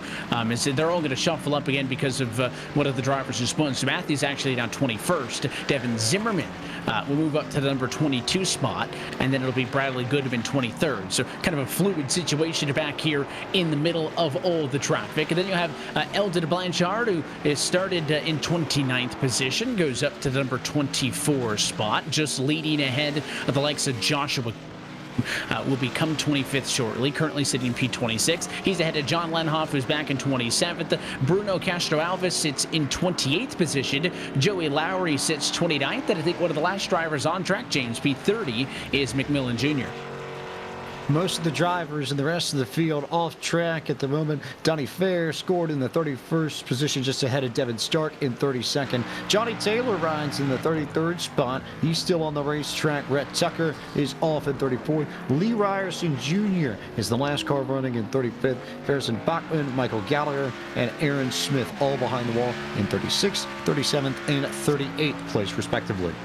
To look top to bottom at your iRacing midway race break with over 170,000 drivers on the service and more than 90 laser scanned cars and tracks to choose from. iRacing is your portal to the racing world. Get involved with iRacing. Every day is race day. Log on to iRacing.com for more information. So more stuff under the pit cycle there. We have since seen Jimmy Mullis come down pit road Now Zach Novak, all of a sudden, once one of the few drivers who is yet to pit. The driver who started in 5th position has cycled through to the race lead.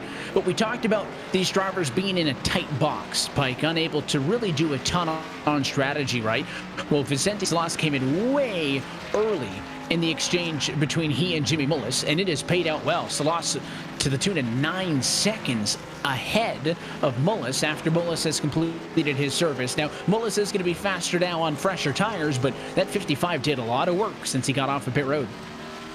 Done a lot of work, took advantage of the track position as your leader Zach Novak now comes down pit road. And yeah, that's exactly what we talked about some 5 or 6 laps ago, that somebody might try and short pit. And if you can get out on cleaner racetrack and run your race, you can gain time on some of the other drivers around you. Just taking a look at some of the stops as well, they were also pretty much dead even, both in their pit stop time and in their deltas from entry to the exit of pit lane. So that's all Vicente Salas just driving the wheels off of his Ford Mustang for Space Station Gaming. That's really the only difference at this point. But again, because he came in earlier, Jimmy Mullis will have the fresher tires for presumably the rest of the race amongst those two.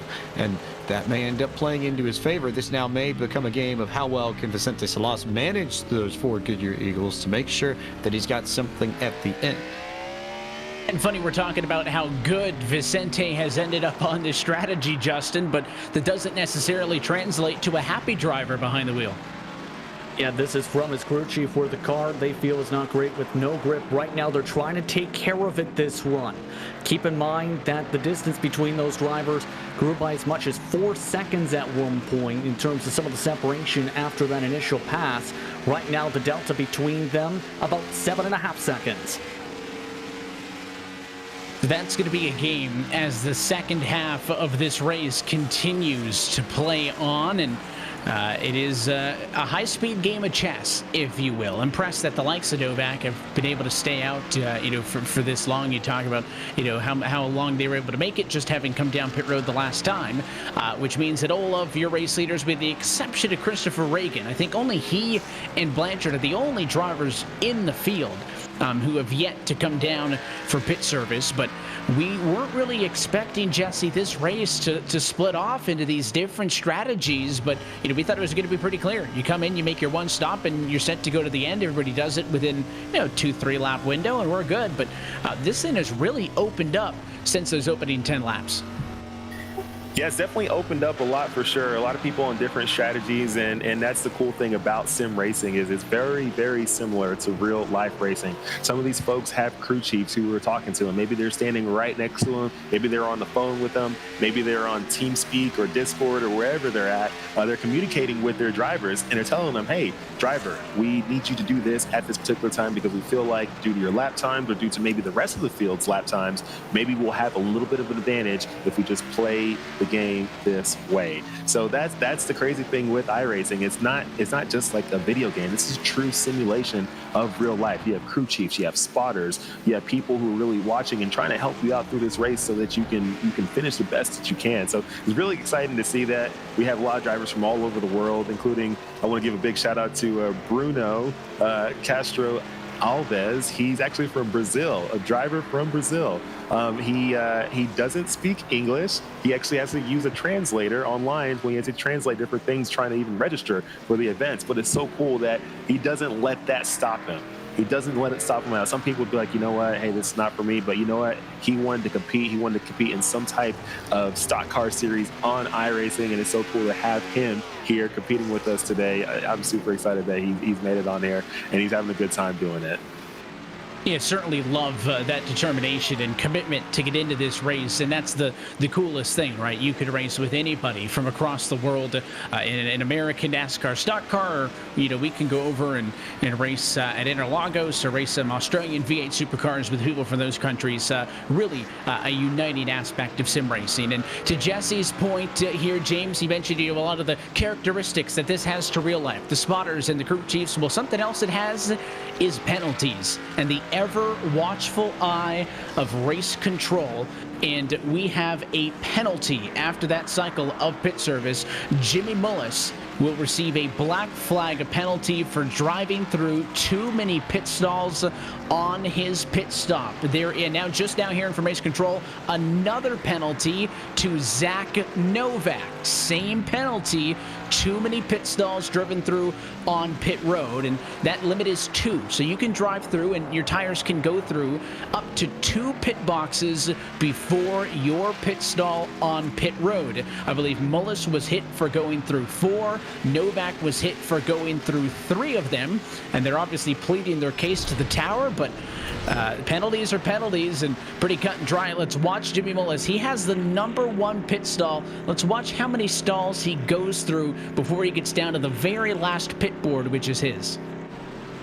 So I guess we're going to do some math here, I suppose, which is certainly not my strong suit, but we look at it there, I can almost 5. Yeah, I can definitely see it with the left side of the car in particular. So imagine that's going to be either heartbreaking or frustrating or something or the other. Justin Prince, you have a little bit more on this.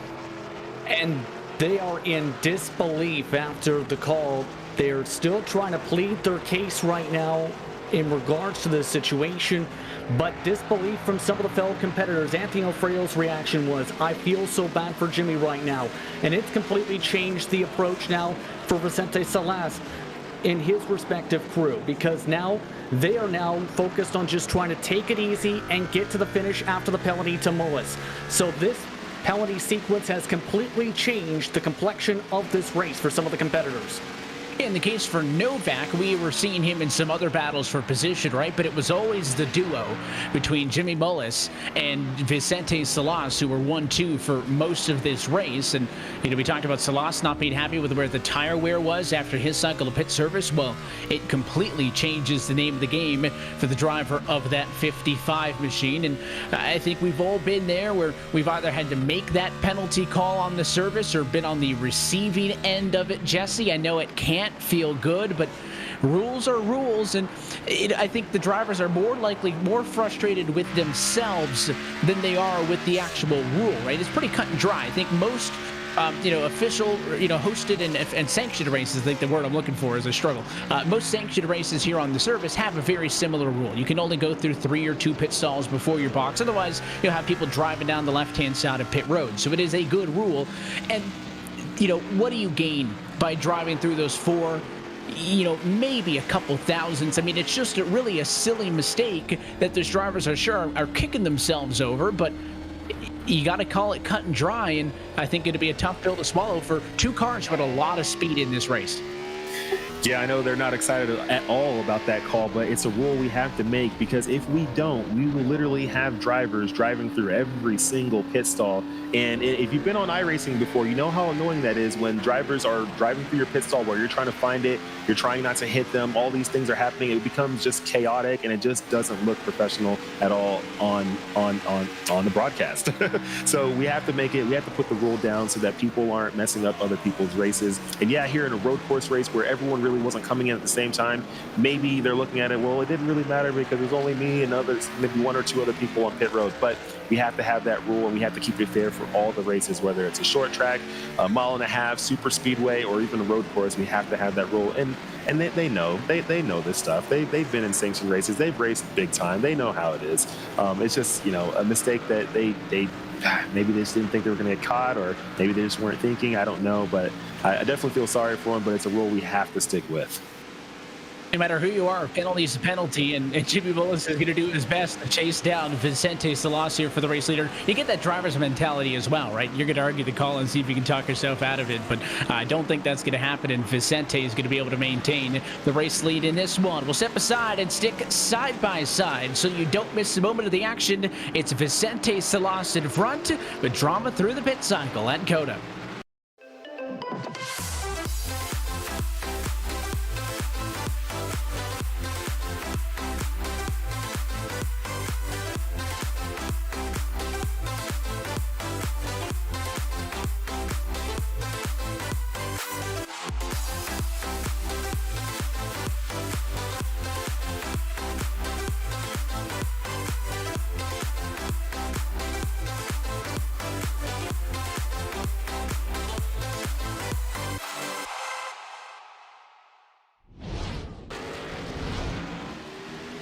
we're back live here for the virtual Circuit of the Americas, where Podium Esports' coverage of the ERA Equity Prime Mortgage Omega Cup Summer Bowl rolls on in a caution-free affair thus far, with our producer Ryan Bauer, Justin Prince on pit road, James Pike, Jesse Wuji, and myself, Evan Pisoko.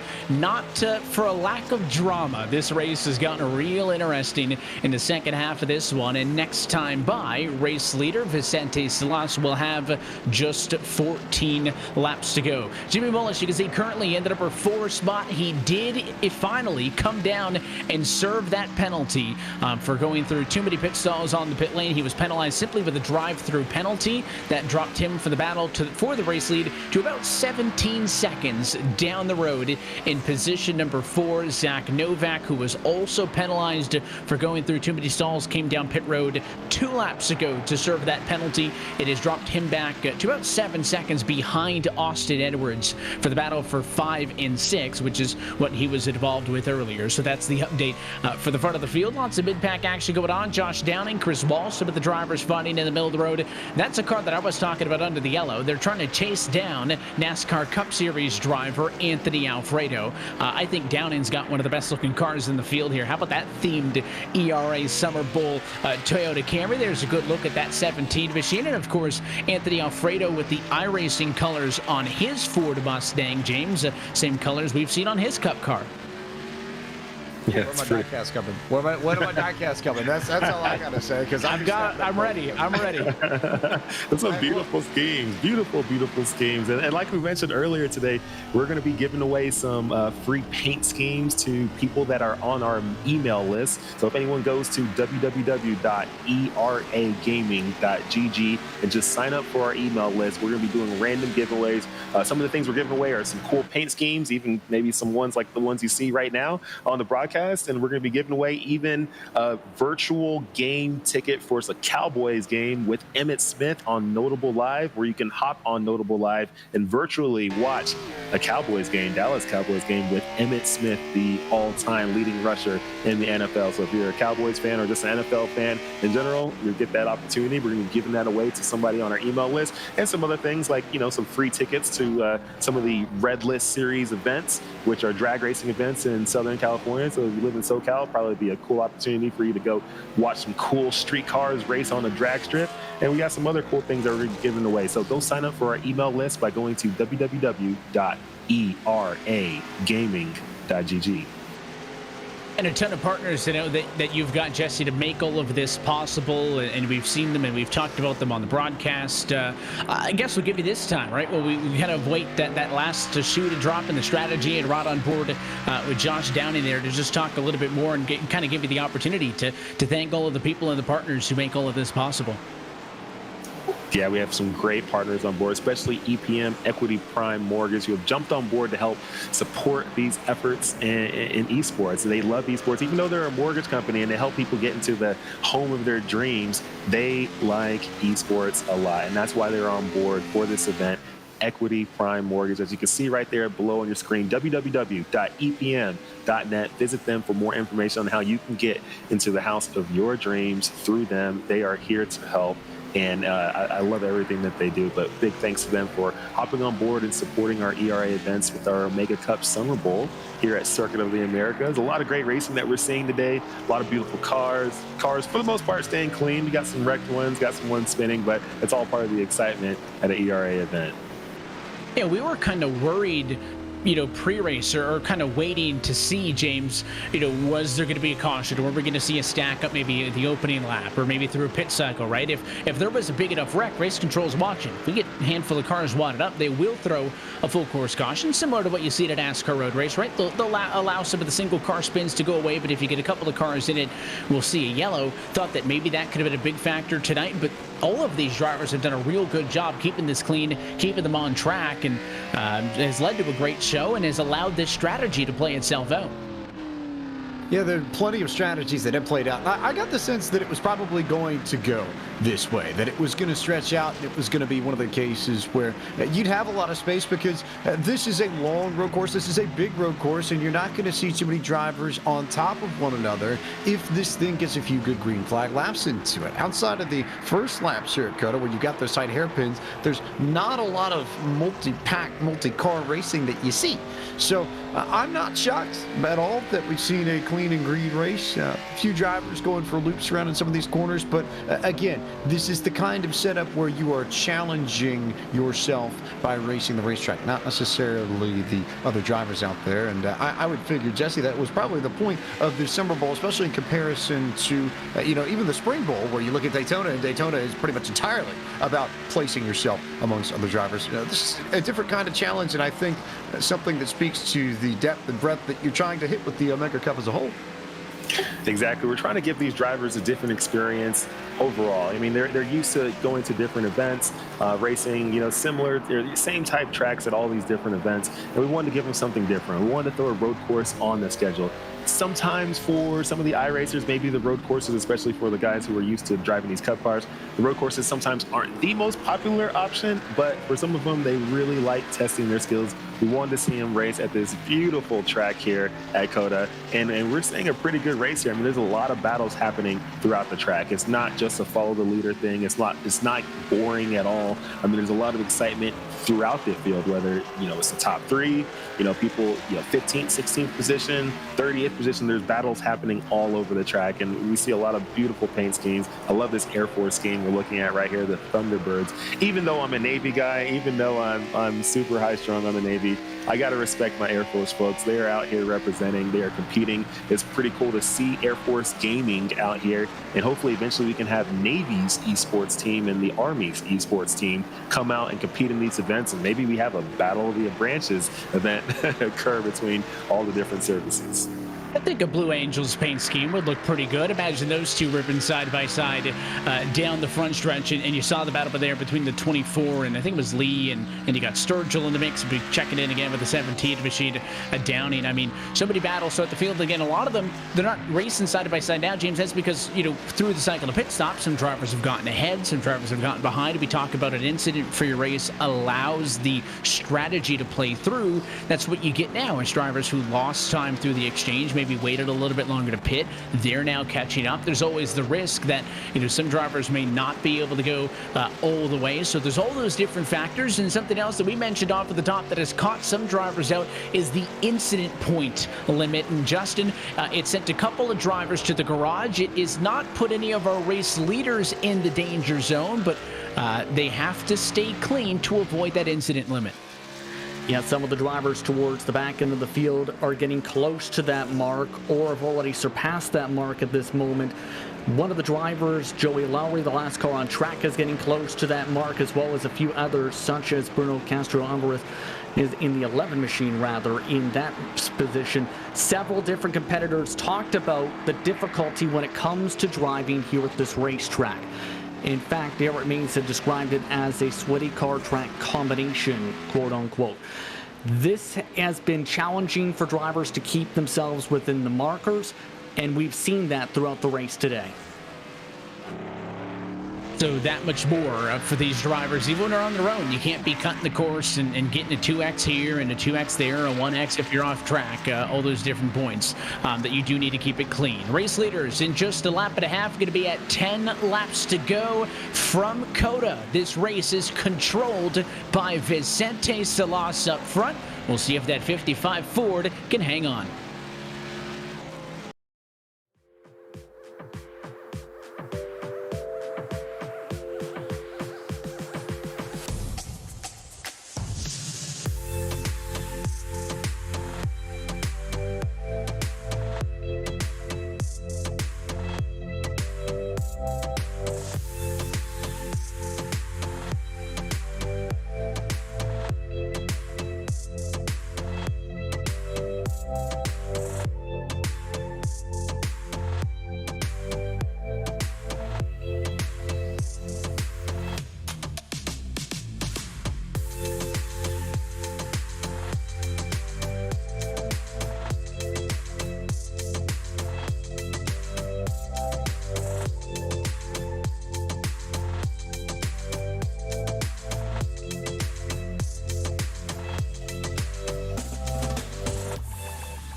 Watching some of the action in the middle of the road here for the virtual circuit of the Americas. The race lead appears to be under control by Vicente Salas. We'll see if he can manage it through the final corner, but there is a lot of positions up for grabs through the rest of the field, including the battle for 9th and 10th right now. Garrett Conrath has got it.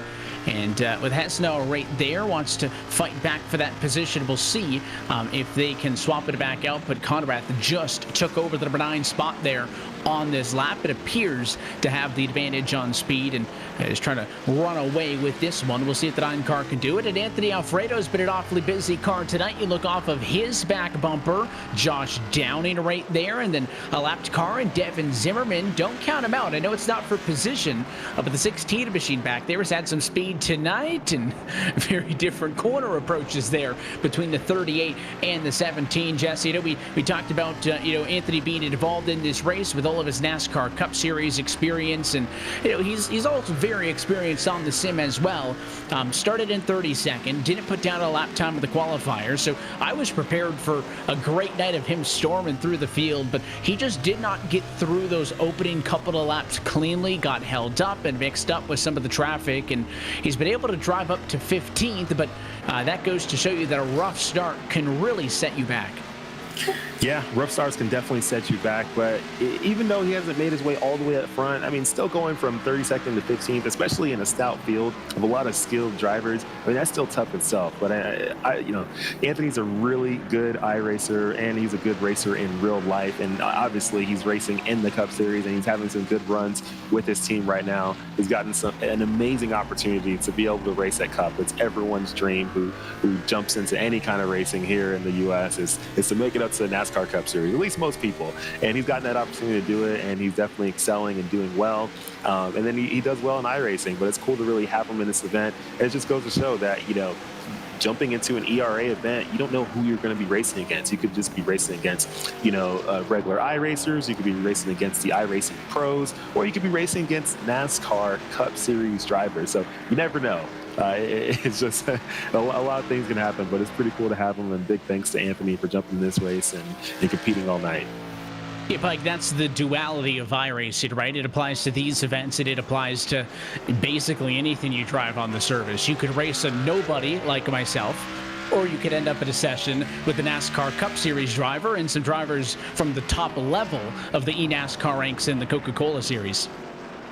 Yeah, no, I've seen a fair few folks, and it seems like especially, we've seen some fellow named Junior go run the Legends cars, especially on the plate tracks the last weeks. I've seen a lot of the street stocks too. And the street stocks, yeah. But I've seen a lot of members of the iRacing community on Twitter talk about being able to race in personally, one of my favorite cars in the whole of the sim. I love the Monte Carlo, I love the Thunderbird, I love the challenge that the cars from the 1980s provide. But like you said, this is one of the very few places where you can go head to head and race somebody like a Dale Jr., a Josh Berry. I've had the chance to, I would say race, but I think the more accurate term is get beat to a pulp by on track at the same time. But one of the cool, nifty little pieces of iRacing, and part of what makes the community so unique and so special. It's a leveler to the playing field in that sense.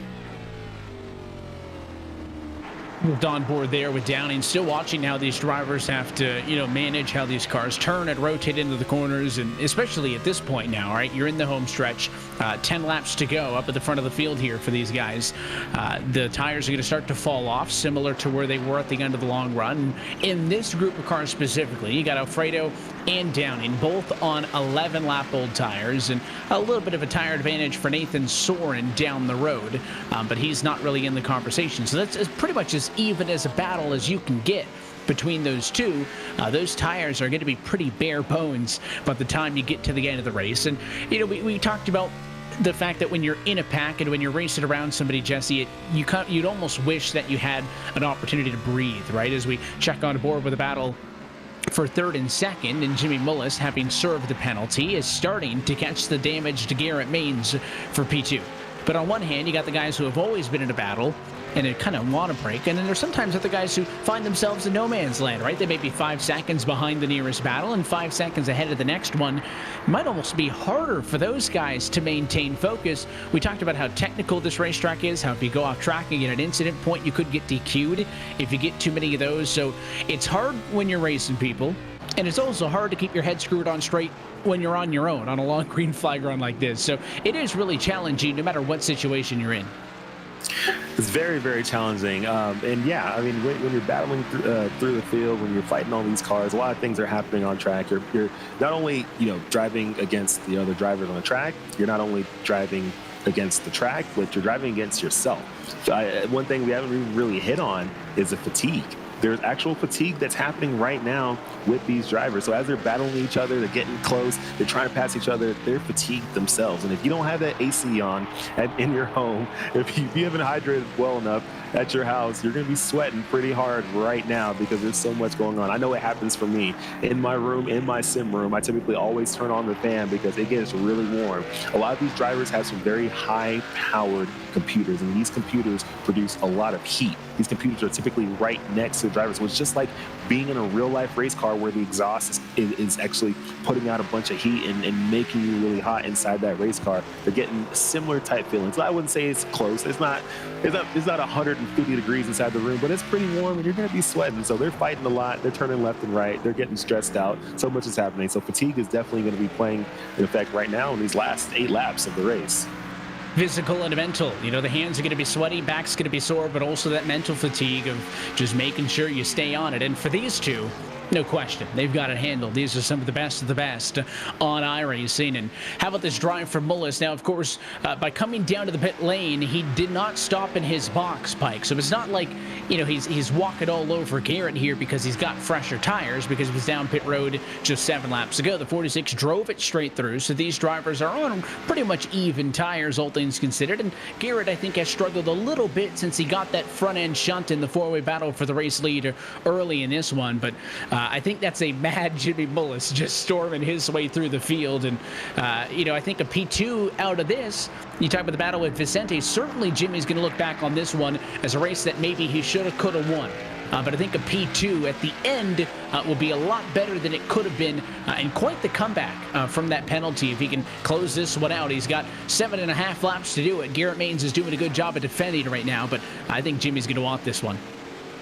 Well, I won't necessarily call this totally over. Jimmy certainly isn't catching Vicente at the rate that he needs to in order to be able to run him down entirely, but there's lap traffic, there's plenty of mistakes that could be made. This isn't totally over yet, but in the grand scheme of things, I do think you're right. If it ends up being second, might not necessarily be the worst thing in the world. So the penalty will obviously play big into his mind, but I don't think you're going to complain all that much if you are the number 46, because you're still coming away with some cash prizes at the end of the day. Yeah, there is still a question, by the way, with Vicente being so far ahead of can he go on fuel, because he is very tight on our number. Vicente pitted 16 laps ago as we take 7 laps to go, and the math is basic enough that I am able to do this one. He needs to go 23 laps to be able to make that car go the distance. Now, the number that we heard floated around was 21, 22. So Justin's going to list it in. And, Jeff McConey, our kind of expert on the setups and the cars for McConey Setup Shop, said 22 was the magic number. So Vicente could be close. And wouldn't it be a rotten end for the 14 team to have made that decision? He wasn't forced down pit road when he came in, decided to come in at that lap number. It would be quite the late race drama, Jesse, if he can't make it. And that brings up the conversation of fuel saving. That team says they're good. How hard is it to save fuel at a road course versus an oval? It's definitely tough to save fuel on a road course just because, there's all these different corners. So it's like, how do I attack these corners? Now, at least on an oval track, there's different things you can do. Just get on the gas just a little bit later on exit, or maybe don't drive it in as easy. There's little things you can do, and for the most part, it's real easy to figure out how to save fuel. Whereas on these road courses, I mean, you don't know exactly where you want to make those savings at, because if you make those savings in the wrong corners, you're going to lose a lot of time. If you lose a lot of time, you're going to eventually lose track position. And with where our leader's sitting at right now, I mean, he has a comfortable lead, but if he's saving a little bit too much, Jimmy Mullis, he's going to start charging forward. It looks like he just made that pass. He's now sitting, I believe, P2 after that penalty, which is absolutely amazing. He's a really good driver. Finally made the pass, and now he will storm away from Garrett without the One Machine's ability to kind of block and control that line. The 46 going to be handily in second. Some 12 seconds back from Salah. Seems like if that number 14 is good to go to the end, Justin, then Jimmy is going to need up a steak or a yellow or something. But according to his team, sounds like the race leader thinks he's good. Yes, indeed. They feel comfortable on the gas. In fact, they're saving a little bit just in case right now for post-race, to say the very least. That's how confident they are on the gas right now. So they are saving a little bit, but they are good to go on the fuel mark. So we're thinking 21. The experts are saying 22, James, and they're saying 23, no problem.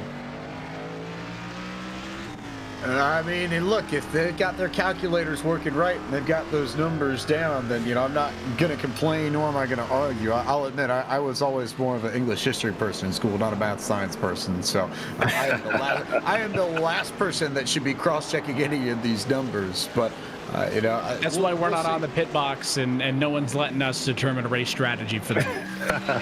and in all seriousness, I do have a great amount of respect for the crew chiefs and the car chiefs that you see, regardless of whether or not it's NASCAR, IMSA, or IndyCar, because being able to do that math well and handling all those complex variables and numbers, it's hard. And there's a reason why the good ones get paid significant amounts of money to put together those calculations, because at the end of the day, it can make the difference between you winning and you maybe finishing in 5th or 6th.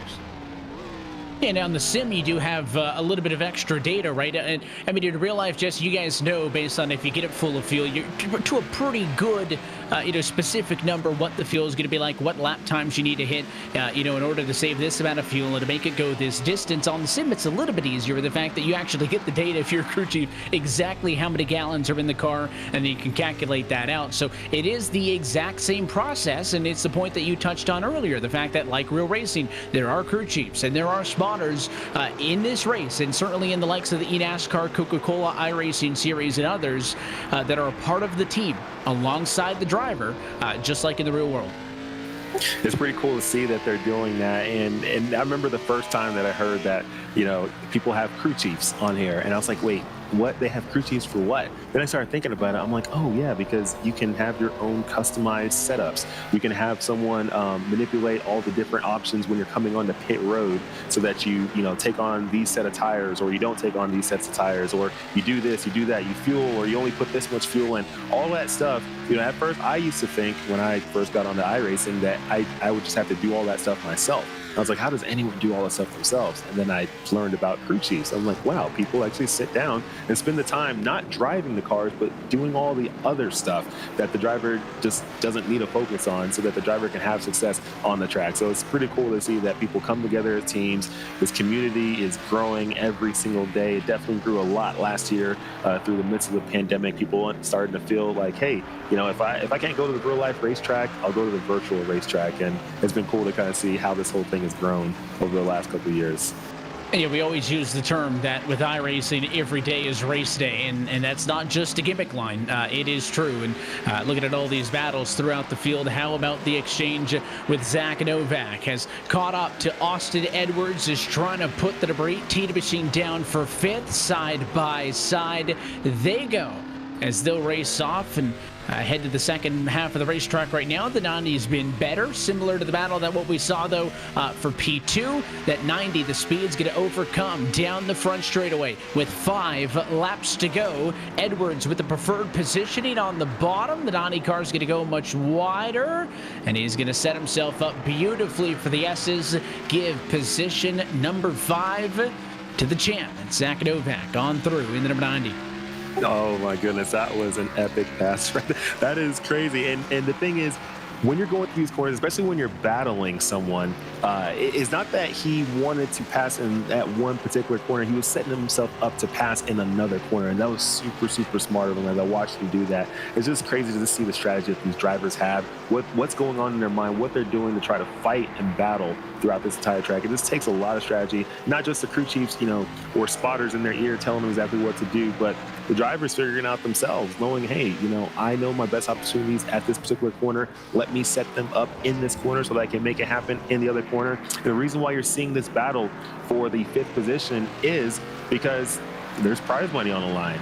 First place gets $4,000. Second place gets $500. Third place gets $250. Fourth place gets $150, and fifth place gets $100. So if you place in the top 5, you're going home with money. And that's why Novak, who is penalized, is out here driving his way into the top 5 to get into the cash. And that's why Jimmy Mullis didn't want to throw in the towel when he was penalized and drove his way all the way back up to the number 2 position. There's an onboard look with Anthony Alfredo. In addition to all the stuff he does on the sim, he streams on Twitch a lot. There's the look left-hand side of your screen of him competing in this race live on Twitch. And of course, encourage you to go over and check that out from the driver's perspective. Streams a lot of the iRacing content, did a lot of stuff with the next-gen car when it was released, just a week or so ago, and tons of good content that you come out of that. And Anthony's certainly one of the good guys in the sim and in the service, and great to see him get an opportunity at NASCAR's top level in that very same number 38 Ford Mustang with the iRacing colors on board that one. So so many good stories as we get down to the nitty-gritty in this race. If you're high on the incident numbers and you want to keep it below the numbers so you don't get parked and disqualified, if you're just catching somebody late in this one, if somebody's catching you, it's time to lock in. 4 laps to go the next time by in the home stretch from COTA, and it is in the hands of Vicente here. He's in control, I think, pretty much stands for his own destiny. This is Vicente's race for sure. The question is whether or not he makes any sort of mistake, but he could really back down the pace and almost bleed maybe a second or 2 off just to make sure that you don't get in trouble. And it looks like he's doing that a little bit too. We've seen him run some quicker laps, but he's been holding steady at about the 218-ish, low 218.2s, 218.3s, which is about a second-ish off of what I had seen him run maybe about 5 or 10 laps ago. And that's just to make sure that he doesn't put himself in any sort of trouble. Of course, there's also the threshold where you can almost run too slowly and you end up cooling down the tires and lose a grip that way. So you have to push it, maybe a little bit just to make sure that you maintain some heat in your Goodyear Eagles. But for the most part, this is just be calm, be cool, be collected, navigate your way around lap traffic, and just don't put yourself in any sort of trouble. And you're not going to have too much to worry about, given that it's a nearly 14-second lead that he's got on Jimmy Mullis. I think the interesting battle worth noting, besides Zach Novak and Austin Edwards, you've also got Brandon Agenchich and Chris Reagan. Those two running in 11th and 12th, and they're only maybe about, call it 9-10 car lengths separated from one another. So even though we're coming towards the end of this race, there's still some good battles out there on the racetrack.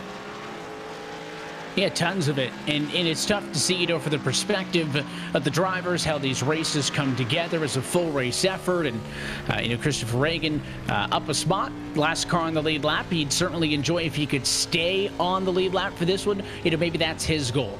5 seconds up the road from Salas. Can I maintain the lead lap? And we started with 38 cars. So the fact that only 13 are on the lead lap goes to, I think, make a testament to how good those leaders are, Jesse. But is that something you do as a driver when you get in a long race like this? I talk about, somebody like a Sturgill or a Reagan saying late in this race, where do you find some motivation, right? Well, I'm going to try to stay ahead of the race leader. Or if you're in a battle for position, I'm going to try to close into this guy, 5 seconds over the next 20 laps. I mean, do you kind of try to break races down to find goals and objectives to keep yourselves motivated?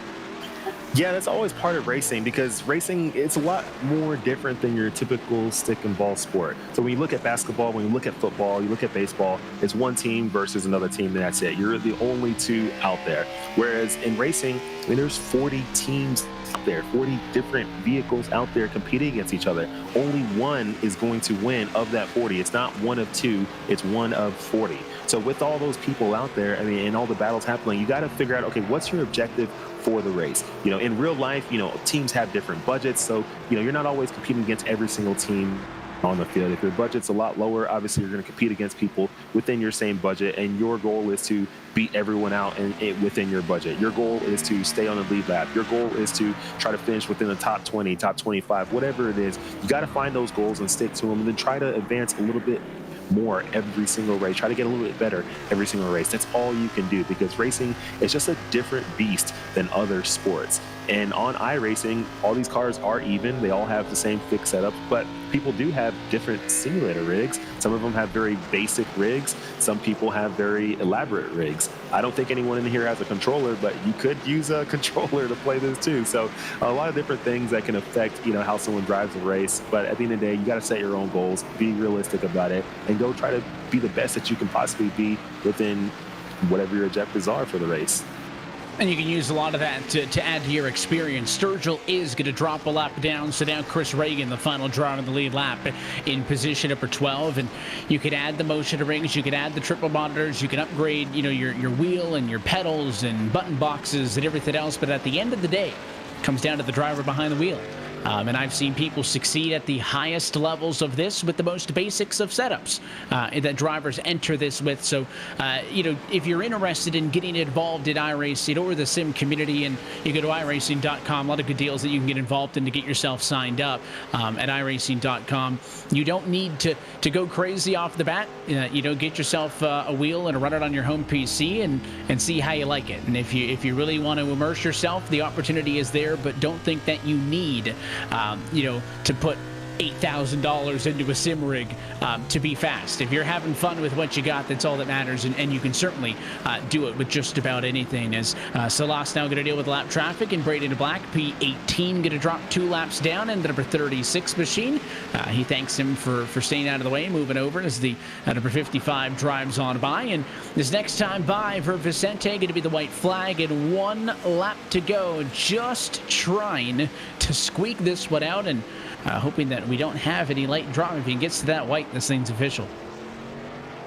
I want to roll back really quick just to the point that you made, Evan, about not needing a huge setup or fancy rig to be successful. I think, especially on the oval side, 2 great examples. We saw Timmy Hill last year in the Pro Invitational Series, one at Texas Motor Speedway with a very simple setup and a wheel that was nearly 10 years old. And then there's the famous photo from a while back of Ty Majeski, who for a long time has owned the highest oval I rating in all of the sim. He, of course, of short track fame, and one of the drivers that has managed to get himself a few opportunities in the National Touring Series. But he's raced for a long while with I think something akin to like a ThinkPad and a similarly by some accounts old wheel, to say the least. So you don't necessarily need 4 monitors or $5,000 worth of pedals and haptics and all that sort of stuff to find speed. At the end of the day, it comes down to the skill that you find as Vicente Salas takes the white flag.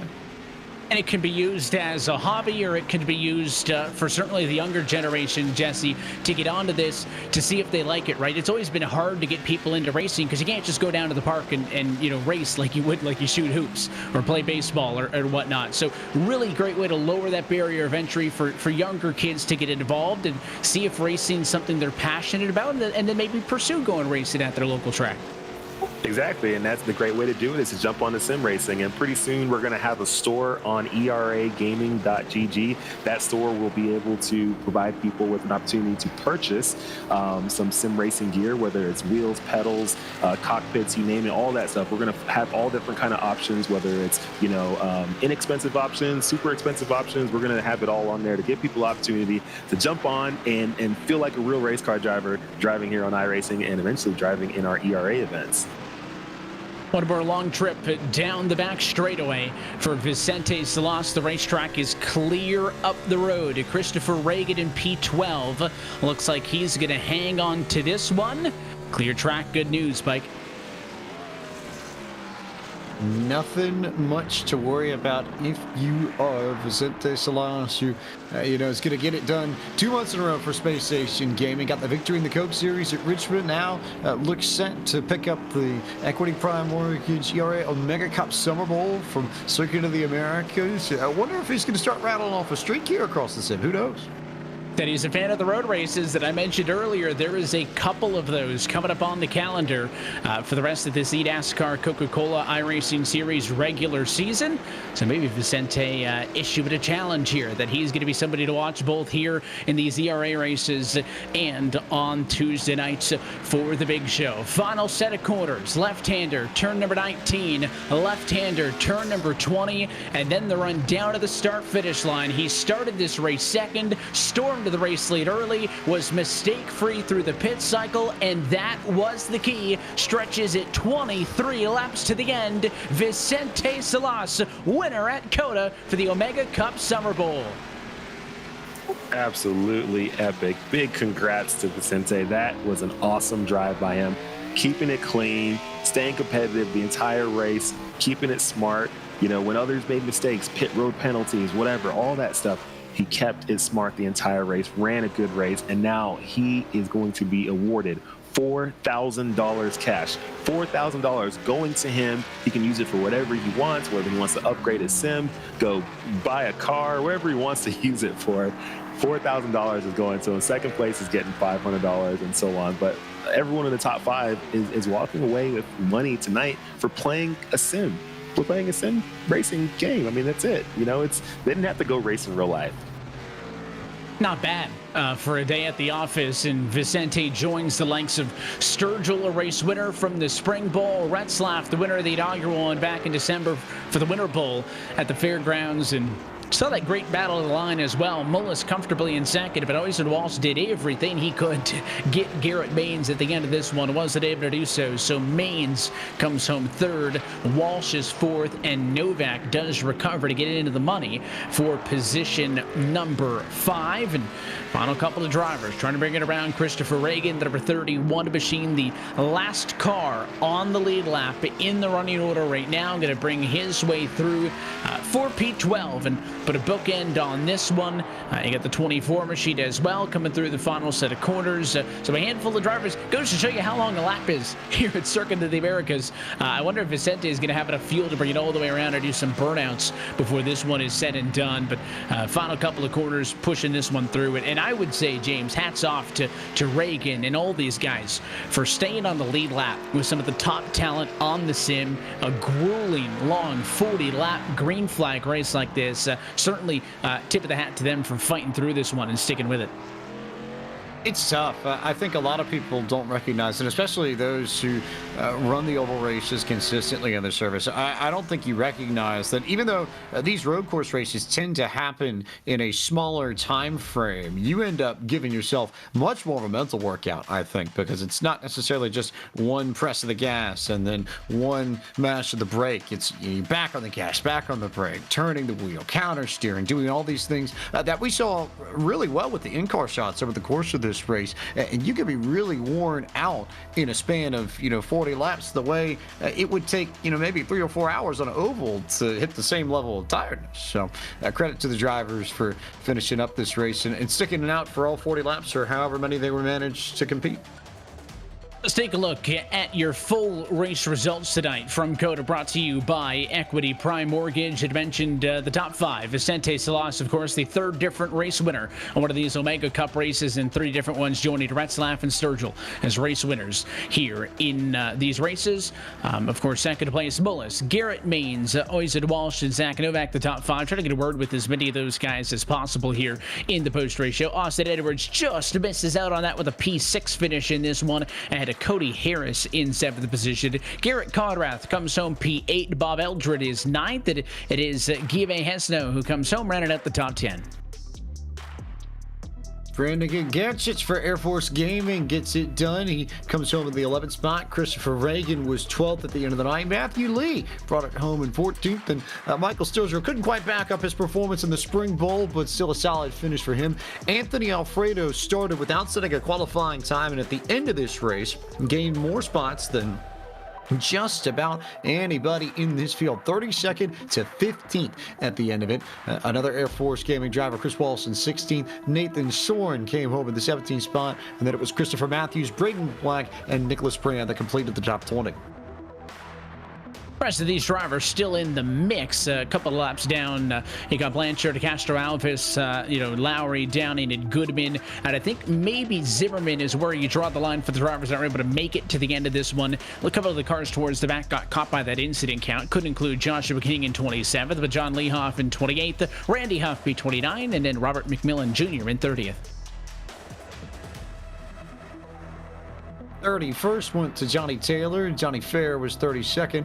Devin Stark and Rhett Tucker 33rd and 34th at the end of the night. Lee Ryerson was 35th this evening. 36th went to Farrison Bachman. Aaron Smith, Michael Gallagher, and Jocelyn Washington, your 39-car field this evening. And to answer the question, Vicente did have enough fuel to burn it down. Just for a moment on the front straightaway, let's go trackside and talk with your race winner from Circuit of the Americas. Vicente, congratulations on this one. You start up in the number 2 spot. You put the pressure to Jimmy early, and in that first half of the race, you guys were training it back and forth quite a good bit. Yeah, it was honestly a really great race between me and Jimmy. I had a blast. I think it was unfortunate what happened in the pit road, but I guess if you follow the rules, good things will happen. And of course, you get to that pit stop. You end up going 23 laps to the end of the race, second most out of anybody. And we were kind of curious. We had been told 22 was the number. Was it a little bit shorter than that? Were you going to be able to go a little bit longer? Talk us through the idea being so close to Jimmy at that midway point to come down pit road first. I think really the mindset behind it was just kind of hopping him and giving us the space to save our tires and see if he would get back to us. We were ready to battle if he got back to us, but I think at the end there we had about half a lap or a lap of fuel left. So I ran out on the front stretch doing burnouts. I said you got just enough to do them for a little bit. What's it like for you to come into an event like this? You really don't know who you're going to be racing against, and it's no shock that you end up with guys like Jimmy and Zach and some of the other top guys on the service. To be able to do a fun event like this and also walking away the winner with $4,000 doesn't have to hurt. Yeah, honestly, it was really fun. I think all the ERA staff, you guys putting on the broadcast, the race directors in the lobby, I think everybody did a fantastic job. Would 10 out of 10 recommend. I got to ask you, is this maybe a preview of what we'll get next Tuesday night? There's a lot of road races coming up on the Coke side of things. Are you kind of throwing the gauntlet here? I would honestly hope so. All the guys back at the team have been working really hard on the car. We've been putting in a lot of laps, so I think we just got to do what we did today, capitalize on the opportunities given, and make it happen. We seal the names on that number 55 for Vicente. Who makes it happen for you? Honestly, I got to thank Space Station Gaming, Steel Series, Champion Esports, all the guys back that helped me at Elliott Sadler Esports, Brendan Kohler for being on my box, and you guys for putting on the show. Appreciate you sticking around and chatting with us after this long one, man. Congratulations, and maybe I'll be talking with you next week. Thank you, guys. Have a great night. It's your race winner tonight from COTA in this ERA Equity Prime Mortgage Omega Cup Summer Bowl. Vicente Salas starts second, leads the most laps, and wins here from COTA. We'll continue things on down the line, and Jesse, I'll hand things back over to you, talking with second place finisher tonight, Jimmy Mullis. Mr. Jimmy Mullis, great drive, coming back from that penalty. I know that penalty definitely wasn't something that you wanted to see at all. I know you were probably kicking yourself like, what the heck? But you know what? You fought back. You made it back to P2, and guess what? You're not going home empty-handed. You're still going home with $500 cash. How did it feel today? It feels great to, be able to come back from the penalty and still get a strong finish. But I will say there's definitely nothing more painful than beating yourself in a race like this. But it was a lot of fun, the whole time racing with Vicente and, Garrett there at the end. Just really unfortunate. I'm looking at it. It's definitely my fault. So it's painful to lose it that way, like I said, but all in all, I had a really good time and, really appreciate the opportunity to compete in events like this. You're definitely one of the strongest drivers out there. I mean, you qualified up front. You were up front running the entire time. And yeah, I know you're probably kicking yourself, but man, we were watching you the whole time. You great driver. I mean, even during the heat race, we watched you the whole time. You were out there just killing it. So great job. You fighting back, getting up to P2 again. You're looking forward to your upcoming Coca-Cola race. Oh, absolutely. I think tonight kind of just influence what'll happen Tuesday for me. Like just being confident, going in, knowing that I do have good pace at this track. I've never raced here actually until this event. Obviously, I've been putting on a lot of work for the Coke Series race, so I'm feeling pretty good about that. And hopefully I can be just as strong there, and see what happens. That is crazy. Never raced here, then coming out here and just destroying the field. I wish I was as good as you on iRacing. Yeah, I've been doing it a long time, putting a lot of laps in just for the Coke race. So to, get an event like this where we're all in the same setup, it's definitely an advantage just, having the reps going in. That's awesome. Well, congrats on finishing P2. You got $500 that's going to be coming your way. So take it, do whatever you want with it. But thanks for jumping in and competing in our EPM Omega Cup Series Summer Bowl. It was exciting to watch you race, and hopefully we can have you at more events the rest of this year. Yep, thank you. It's your second place finisher in this one. Jimmy Willis coming home with the number 2 spot. Final margin 14.5 seconds. But again, the story there, the penalty on pit road that separated him from Vicente. And we'll continue on down the running order to our third place finisher. James, standing by with Garrett Maines. Garrett Maines being interviewed after a podium finish on another Podium Esports broadcast. Stop me if I've heard that one before. So your magic continues, I guess, this time in the Equity Prime Mortgage eRacing Association Omega Cup Summer Bowl. But Garrett, your race I felt like panned out a little bit differently compared to Jimmy's and Vicente's, because you were just absolutely in the biggest battle with David Walsh and that Tato machine pretty much all race long. So the back and forth between you two, how was that, and how did that change over the course of these 40 laps? Well, I'm looking at the back of my car right now, or the front of my car, and really wondering why I didn't take the fast repair. I didn't know it was that much damage. It probably would have made a difference. I was very surprised that his strategy didn't work out for him, because I was throwing. Once Jimmy got by me, I don't know what it was. I don't know if I was trying to push for lap times, and I don't know if the damage was actually hurting me enough to make me have a false sense of being slow, but I felt like I was just pushing the rear tires right off of it, and I was slipping into his grasp there at the end. But I think I kind of settled in with a couple laps to go and put together some clean laps, held on to that third place finish. We were having a really good battle. I was surprised he even peeled off for the 2-stop. I thought he'd stay on my strategy, but it was a heck of a race. Wild race, a great battle, and ultimately, as has been the theme with our other 2 podium finishers, great preparation for the Coke Series race coming up next Tuesday night. How much does this track time in particular help you? How much do you feel like it gives you an advantage over the rest of the Coke Series drivers, because you've had the chance to run here in race conditions that'll be pretty similar to what you tackle next week? Well, I can tell you, it definitely helped my confidence a little bit, because there on the first run, Jimmy's one of the best on the road courses, and I know Vicente's always hauling the mail. So to be in the ballpark there, and to be battling as well during that first run, definitely was good, and it was good practice to be able to be up near people and follow in behind them through the S's and stuff like that. Just it's muscle memory going through those parts of the track. You can't see them when you're right behind somebody, but it was definitely good to get that experience. This probably. A lot of our first times on this course in the Cup cars, and probably my second time on the course, period. So definitely, much needed track time, and glad I was able to be a part of it. And at the end of the day, you're coming away with $250 for your third place finish. So nothing too shabby. I suppose at the end of the day, we got maybe a few upgrades on the rig that you might be able to use that money for. I'm starting to wonder if I'm maxed out, but I think that'll go towards my my new button box. I went ahead and got magnetic paddle shifters, so I don't double shift on my way down with the springs. So that's my last thing. New wheel from SimSeats is pretty nice. There's always something, but it's especially at the top level, those sorts of details really do make the difference. And I think that's something that some folks tend to forget, how just intense your setups can be when you're racing in the Coke Series, no? Yeah, absolutely. You asked the question, and I impulsively thought, yeah, I'm probably good, but there's always that that one gripe that you have that you can get the next most precise thing that'll, that 1% of the time that you might make a mistake because of your equipment, you can, always be looking to make those upgrades. So that's my latest one, and I'm definitely happy with it, because I had some weird tendency of double shifting on my way down into second, and that's just disaster.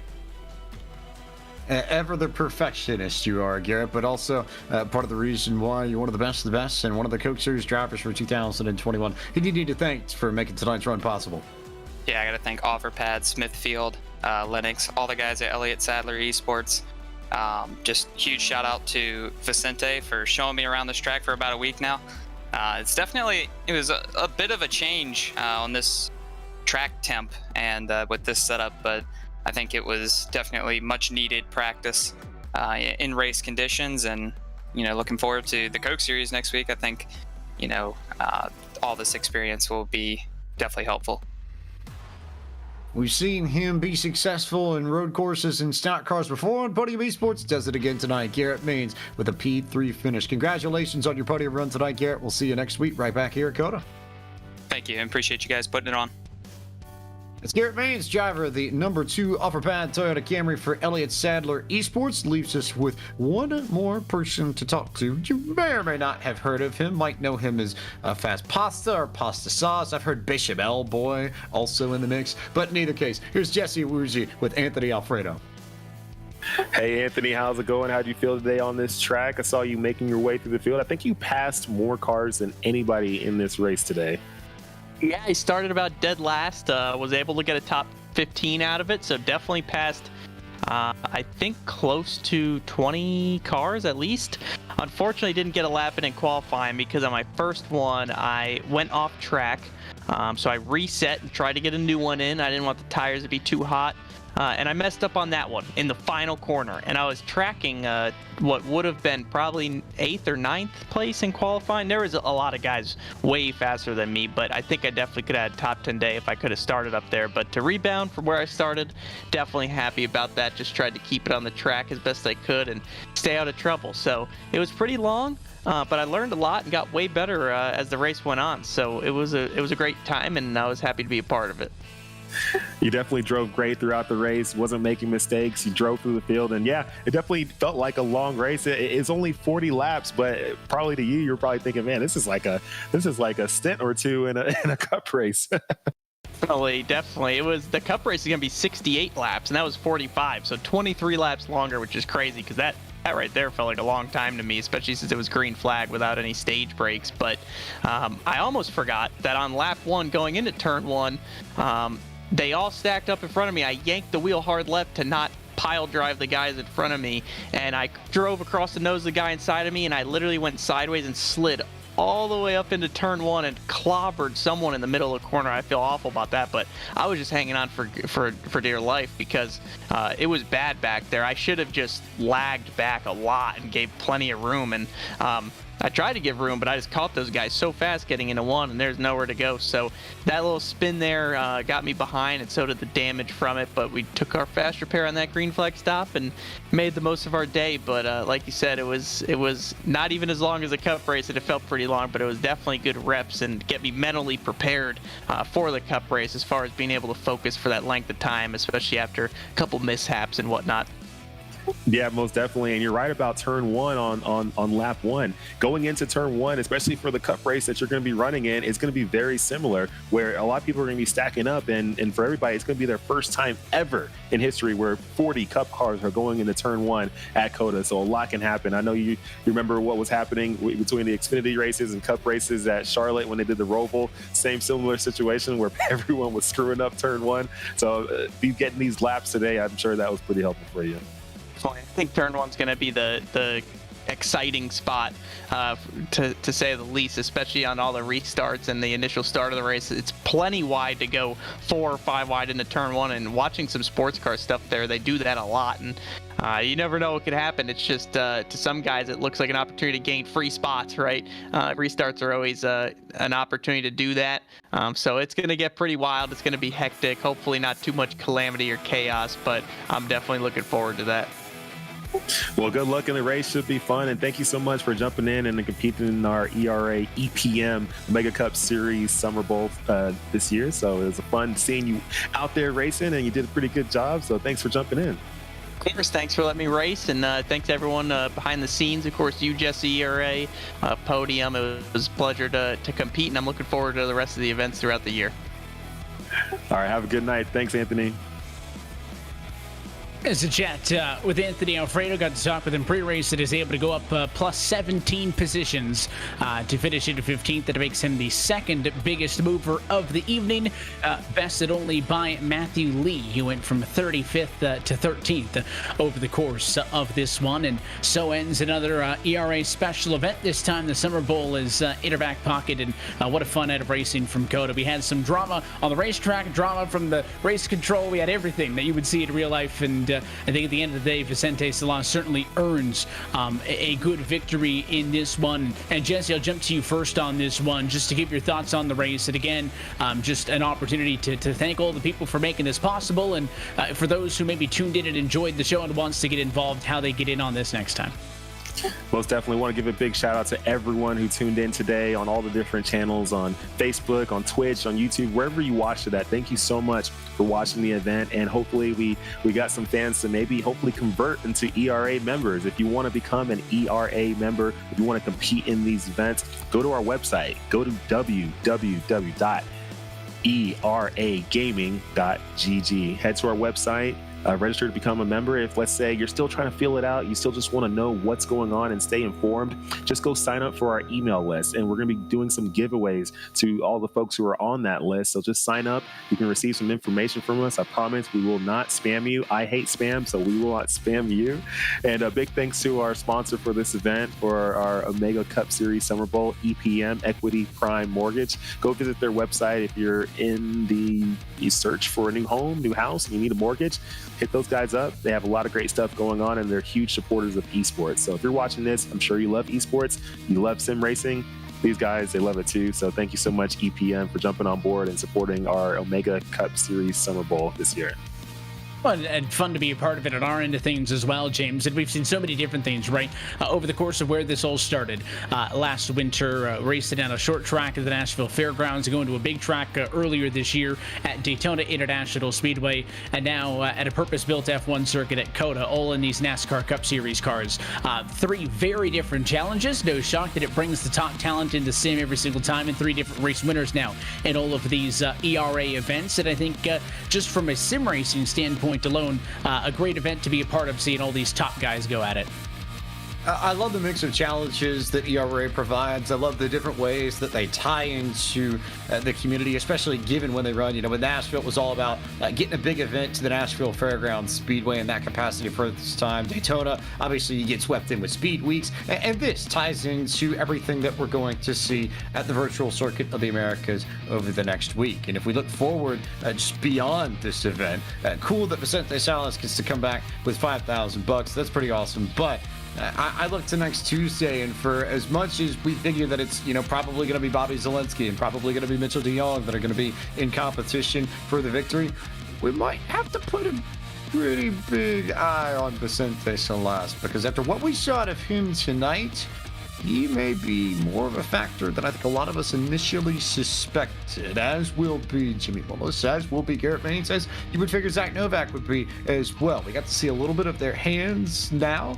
We'll see just how much more they find and how much more they bring to it next week. But my big question, and I don't know if he's got license or liberty to tell us, but I want to know what's coming up next for ERA. I want to know where our next bowl is headed. I want to know what the next big event is going to be. Jesse, do you think we might be able to find out a little bit more on that, perhaps? Yeah, most definitely. So our next event will be our Fall Bowl. So basically what we do is we have 4 big events a year. We have the Spring Bowl, the Summer Bowl, Fall Bowl, and Winter Bowl. So the Fall Bowl, the aim is to do Bristol. So that's what we're aiming for. That's what we're going to try to compete at. Who knows if it might change between now and then, but I think the aim is going to be Bristol. It's a very fun track. We're going to do it on the asphalt side, not the dirt side, but it should be pretty fun, should be pretty interesting, and we're aiming to do that sometime in the early fall, late summer, I would say, probably around September. We'll let everyone know. If anyone wants to stay informed on when we're going to do the events, make sure you follow us on all of our social media channels, Instagram, Facebook, YouTube, Twitch, all that stuff, Twitter. We put out information on all that, and also just go onto our website and sign up for our email list, and we'll be sending out information when we're ready for those events. But all the competitors who are competing today, they all know exactly how to get the information. They've been members for a while, and they receive all the information from us. But head to our website, and we have all the information there, and we'll continue to put on these events and more. Eventually, we want to grow this thing where we can put on even more, but it's going to take the support of our fans to continue to watch, to continue to share, continue to be supportive, and let's build this community so that we can continue to build sim racing around the world. I'm ready. Who doesn't love a short track trip to Bristol, right? So that could be fun coming up. But again, eragaming.gg for more information on that one. And Jesse, certainly want to wish you best of luck coming up. Hope to see you get back into the Pro Invitational Series and get a crack at the car yourself here for the virtual COTA. Fortunately for all of you tuning in, you don't have to wait until the Fall Brawl and the Fall Bowl for more information and more racing here on Podium Esports, because we've got a ton of action coming up this week and every week here on a Podium. Of course, we're back at it on Friday for the next installment of Next Gen Fast Fridays as we take the Next Gen NASCAR Cup cars to the Charlotte Roval. That's at twitch.tv/Podium Esports, a 9:30 p.m. Eastern Time start this Friday. And then look over to Sunday. The MPI Cup Series continues for round 17 from the Iowa Speedway back here on Podium at 9:15. Then Monday Night Racing takes the trucks to Bristol Dirt. We talk about some wild combos. That's going to be a good one at twitch.tv/Podium2. It's an 8 o'clock Eastern Time start. And then a preview maybe from tonight, the eNASCAR Coca-Cola iRacing Series heads here to Circuit of the Americas. That's May 18th. Pre-race show starts with Countdown to Green at 8:30 p.m. Eastern Time at twitch.tv/iRacing. Then the following day, a double dose for you. The PCA Sim Racing heads to Brands Hatch for round number 6. That's at 8 o'clock start at youtube.com/PCA Sim Racing. And then the Dirt Sprint Car Championship Series is at Kokomo. Same night, the 19th, 9 o'clock Eastern start. That one's going to be over on Podium 2 here on Twitch. But until next time, that is going to do it for us here tonight from the virtual Circuit of the Americas. So for the entire team downstairs, the eRacing Association group of Matt Casto and Sean Yoder, for William Hale and Brandon Davis at Work and Race Control tonight, Gary Saxton, Cisco Scaramuza, John Theodore at Podium Esports, and everybody involved in making tonight's show so good. That includes our producer downstairs, Ryan DeBauer, Justin Prince on Pit Road, and for my colleagues up top, for James Pike and Jesse Wuji, and myself, Evan Pasoko. I want to thank you for tuning in and congratulate Vicente Salas, who is the Equity Prime Mortgage Omega Cup Summer Bowl champion. Thanks for tuning in, and we look to have you next time with us on Podium Esports. We'll catch you Friday night for Next Gen Fast Fridays from the Charlotte Motor Speedway Roval. Until next time, good night from Austin.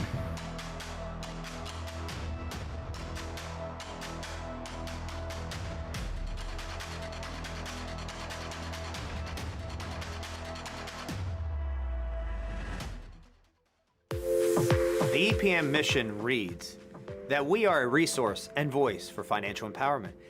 The EPM vision, which is connected to the EPM way, is to continue to offer financial service, communication, and assistance to the communities we serve.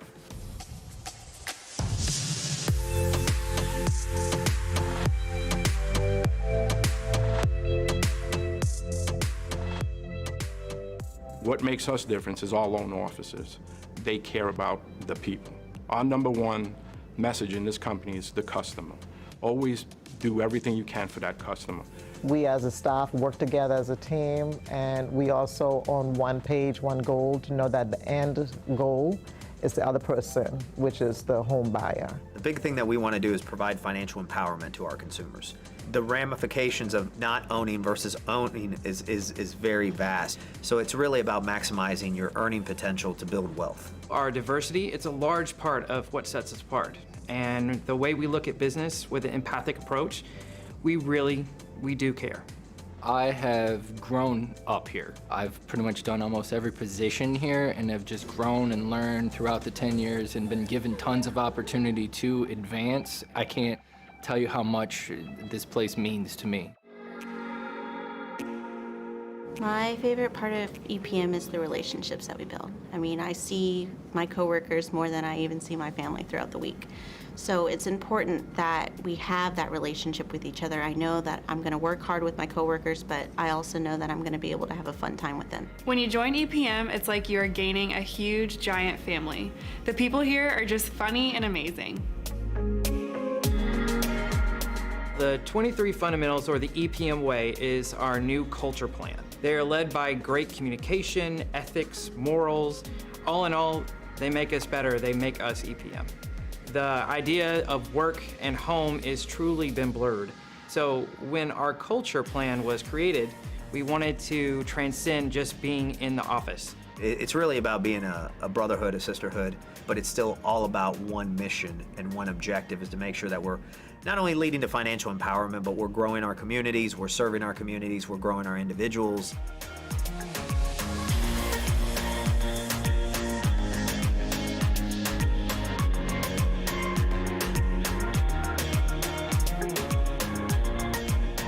Most of the loans we're doing are for families. It's the biggest investment in their lives. For me to know that every little part that goes into the end goal of home ownership makes a difference, and we're playing a big part of that for that prospective home buyer to have their future home. There's certain programs that not every lender offers, and we try to offer as many of those programs as possible so anybody could kind of fit the mold with a program that we have and offer that to them so then they could get that purchase done and own a home. You know, the gold standard is treat somebody how you would want to be treated. I think that's the way people would want to be treated best. They want to make sure that somebody's looking out for their best interest, not yours, not the company, not the industry. So you definitely got to put yourself in their shoes and empathize and make sure you're looking and more importantly, listening very, very generously to what they're saying and what they're trying to accomplish. It feels amazing to know that my team and I were able to contribute to a prospective buyer having their home. And for that home buyer to finally walk into the doors and have their home is just amazing, and we contributed to that. It gives you a sense of pride in what we're doing here and gratitude to be able to help out those people get things and achieve their goals as well. A lot of people talk about care, and the only way to truly care is through showing action and showing what you're doing for them in that moment. We're able to help people to achieve the American dream, which is home ownership. But it's not just home ownership. That's your home. That's your family. So generations can be there just by one impactful movement that we do.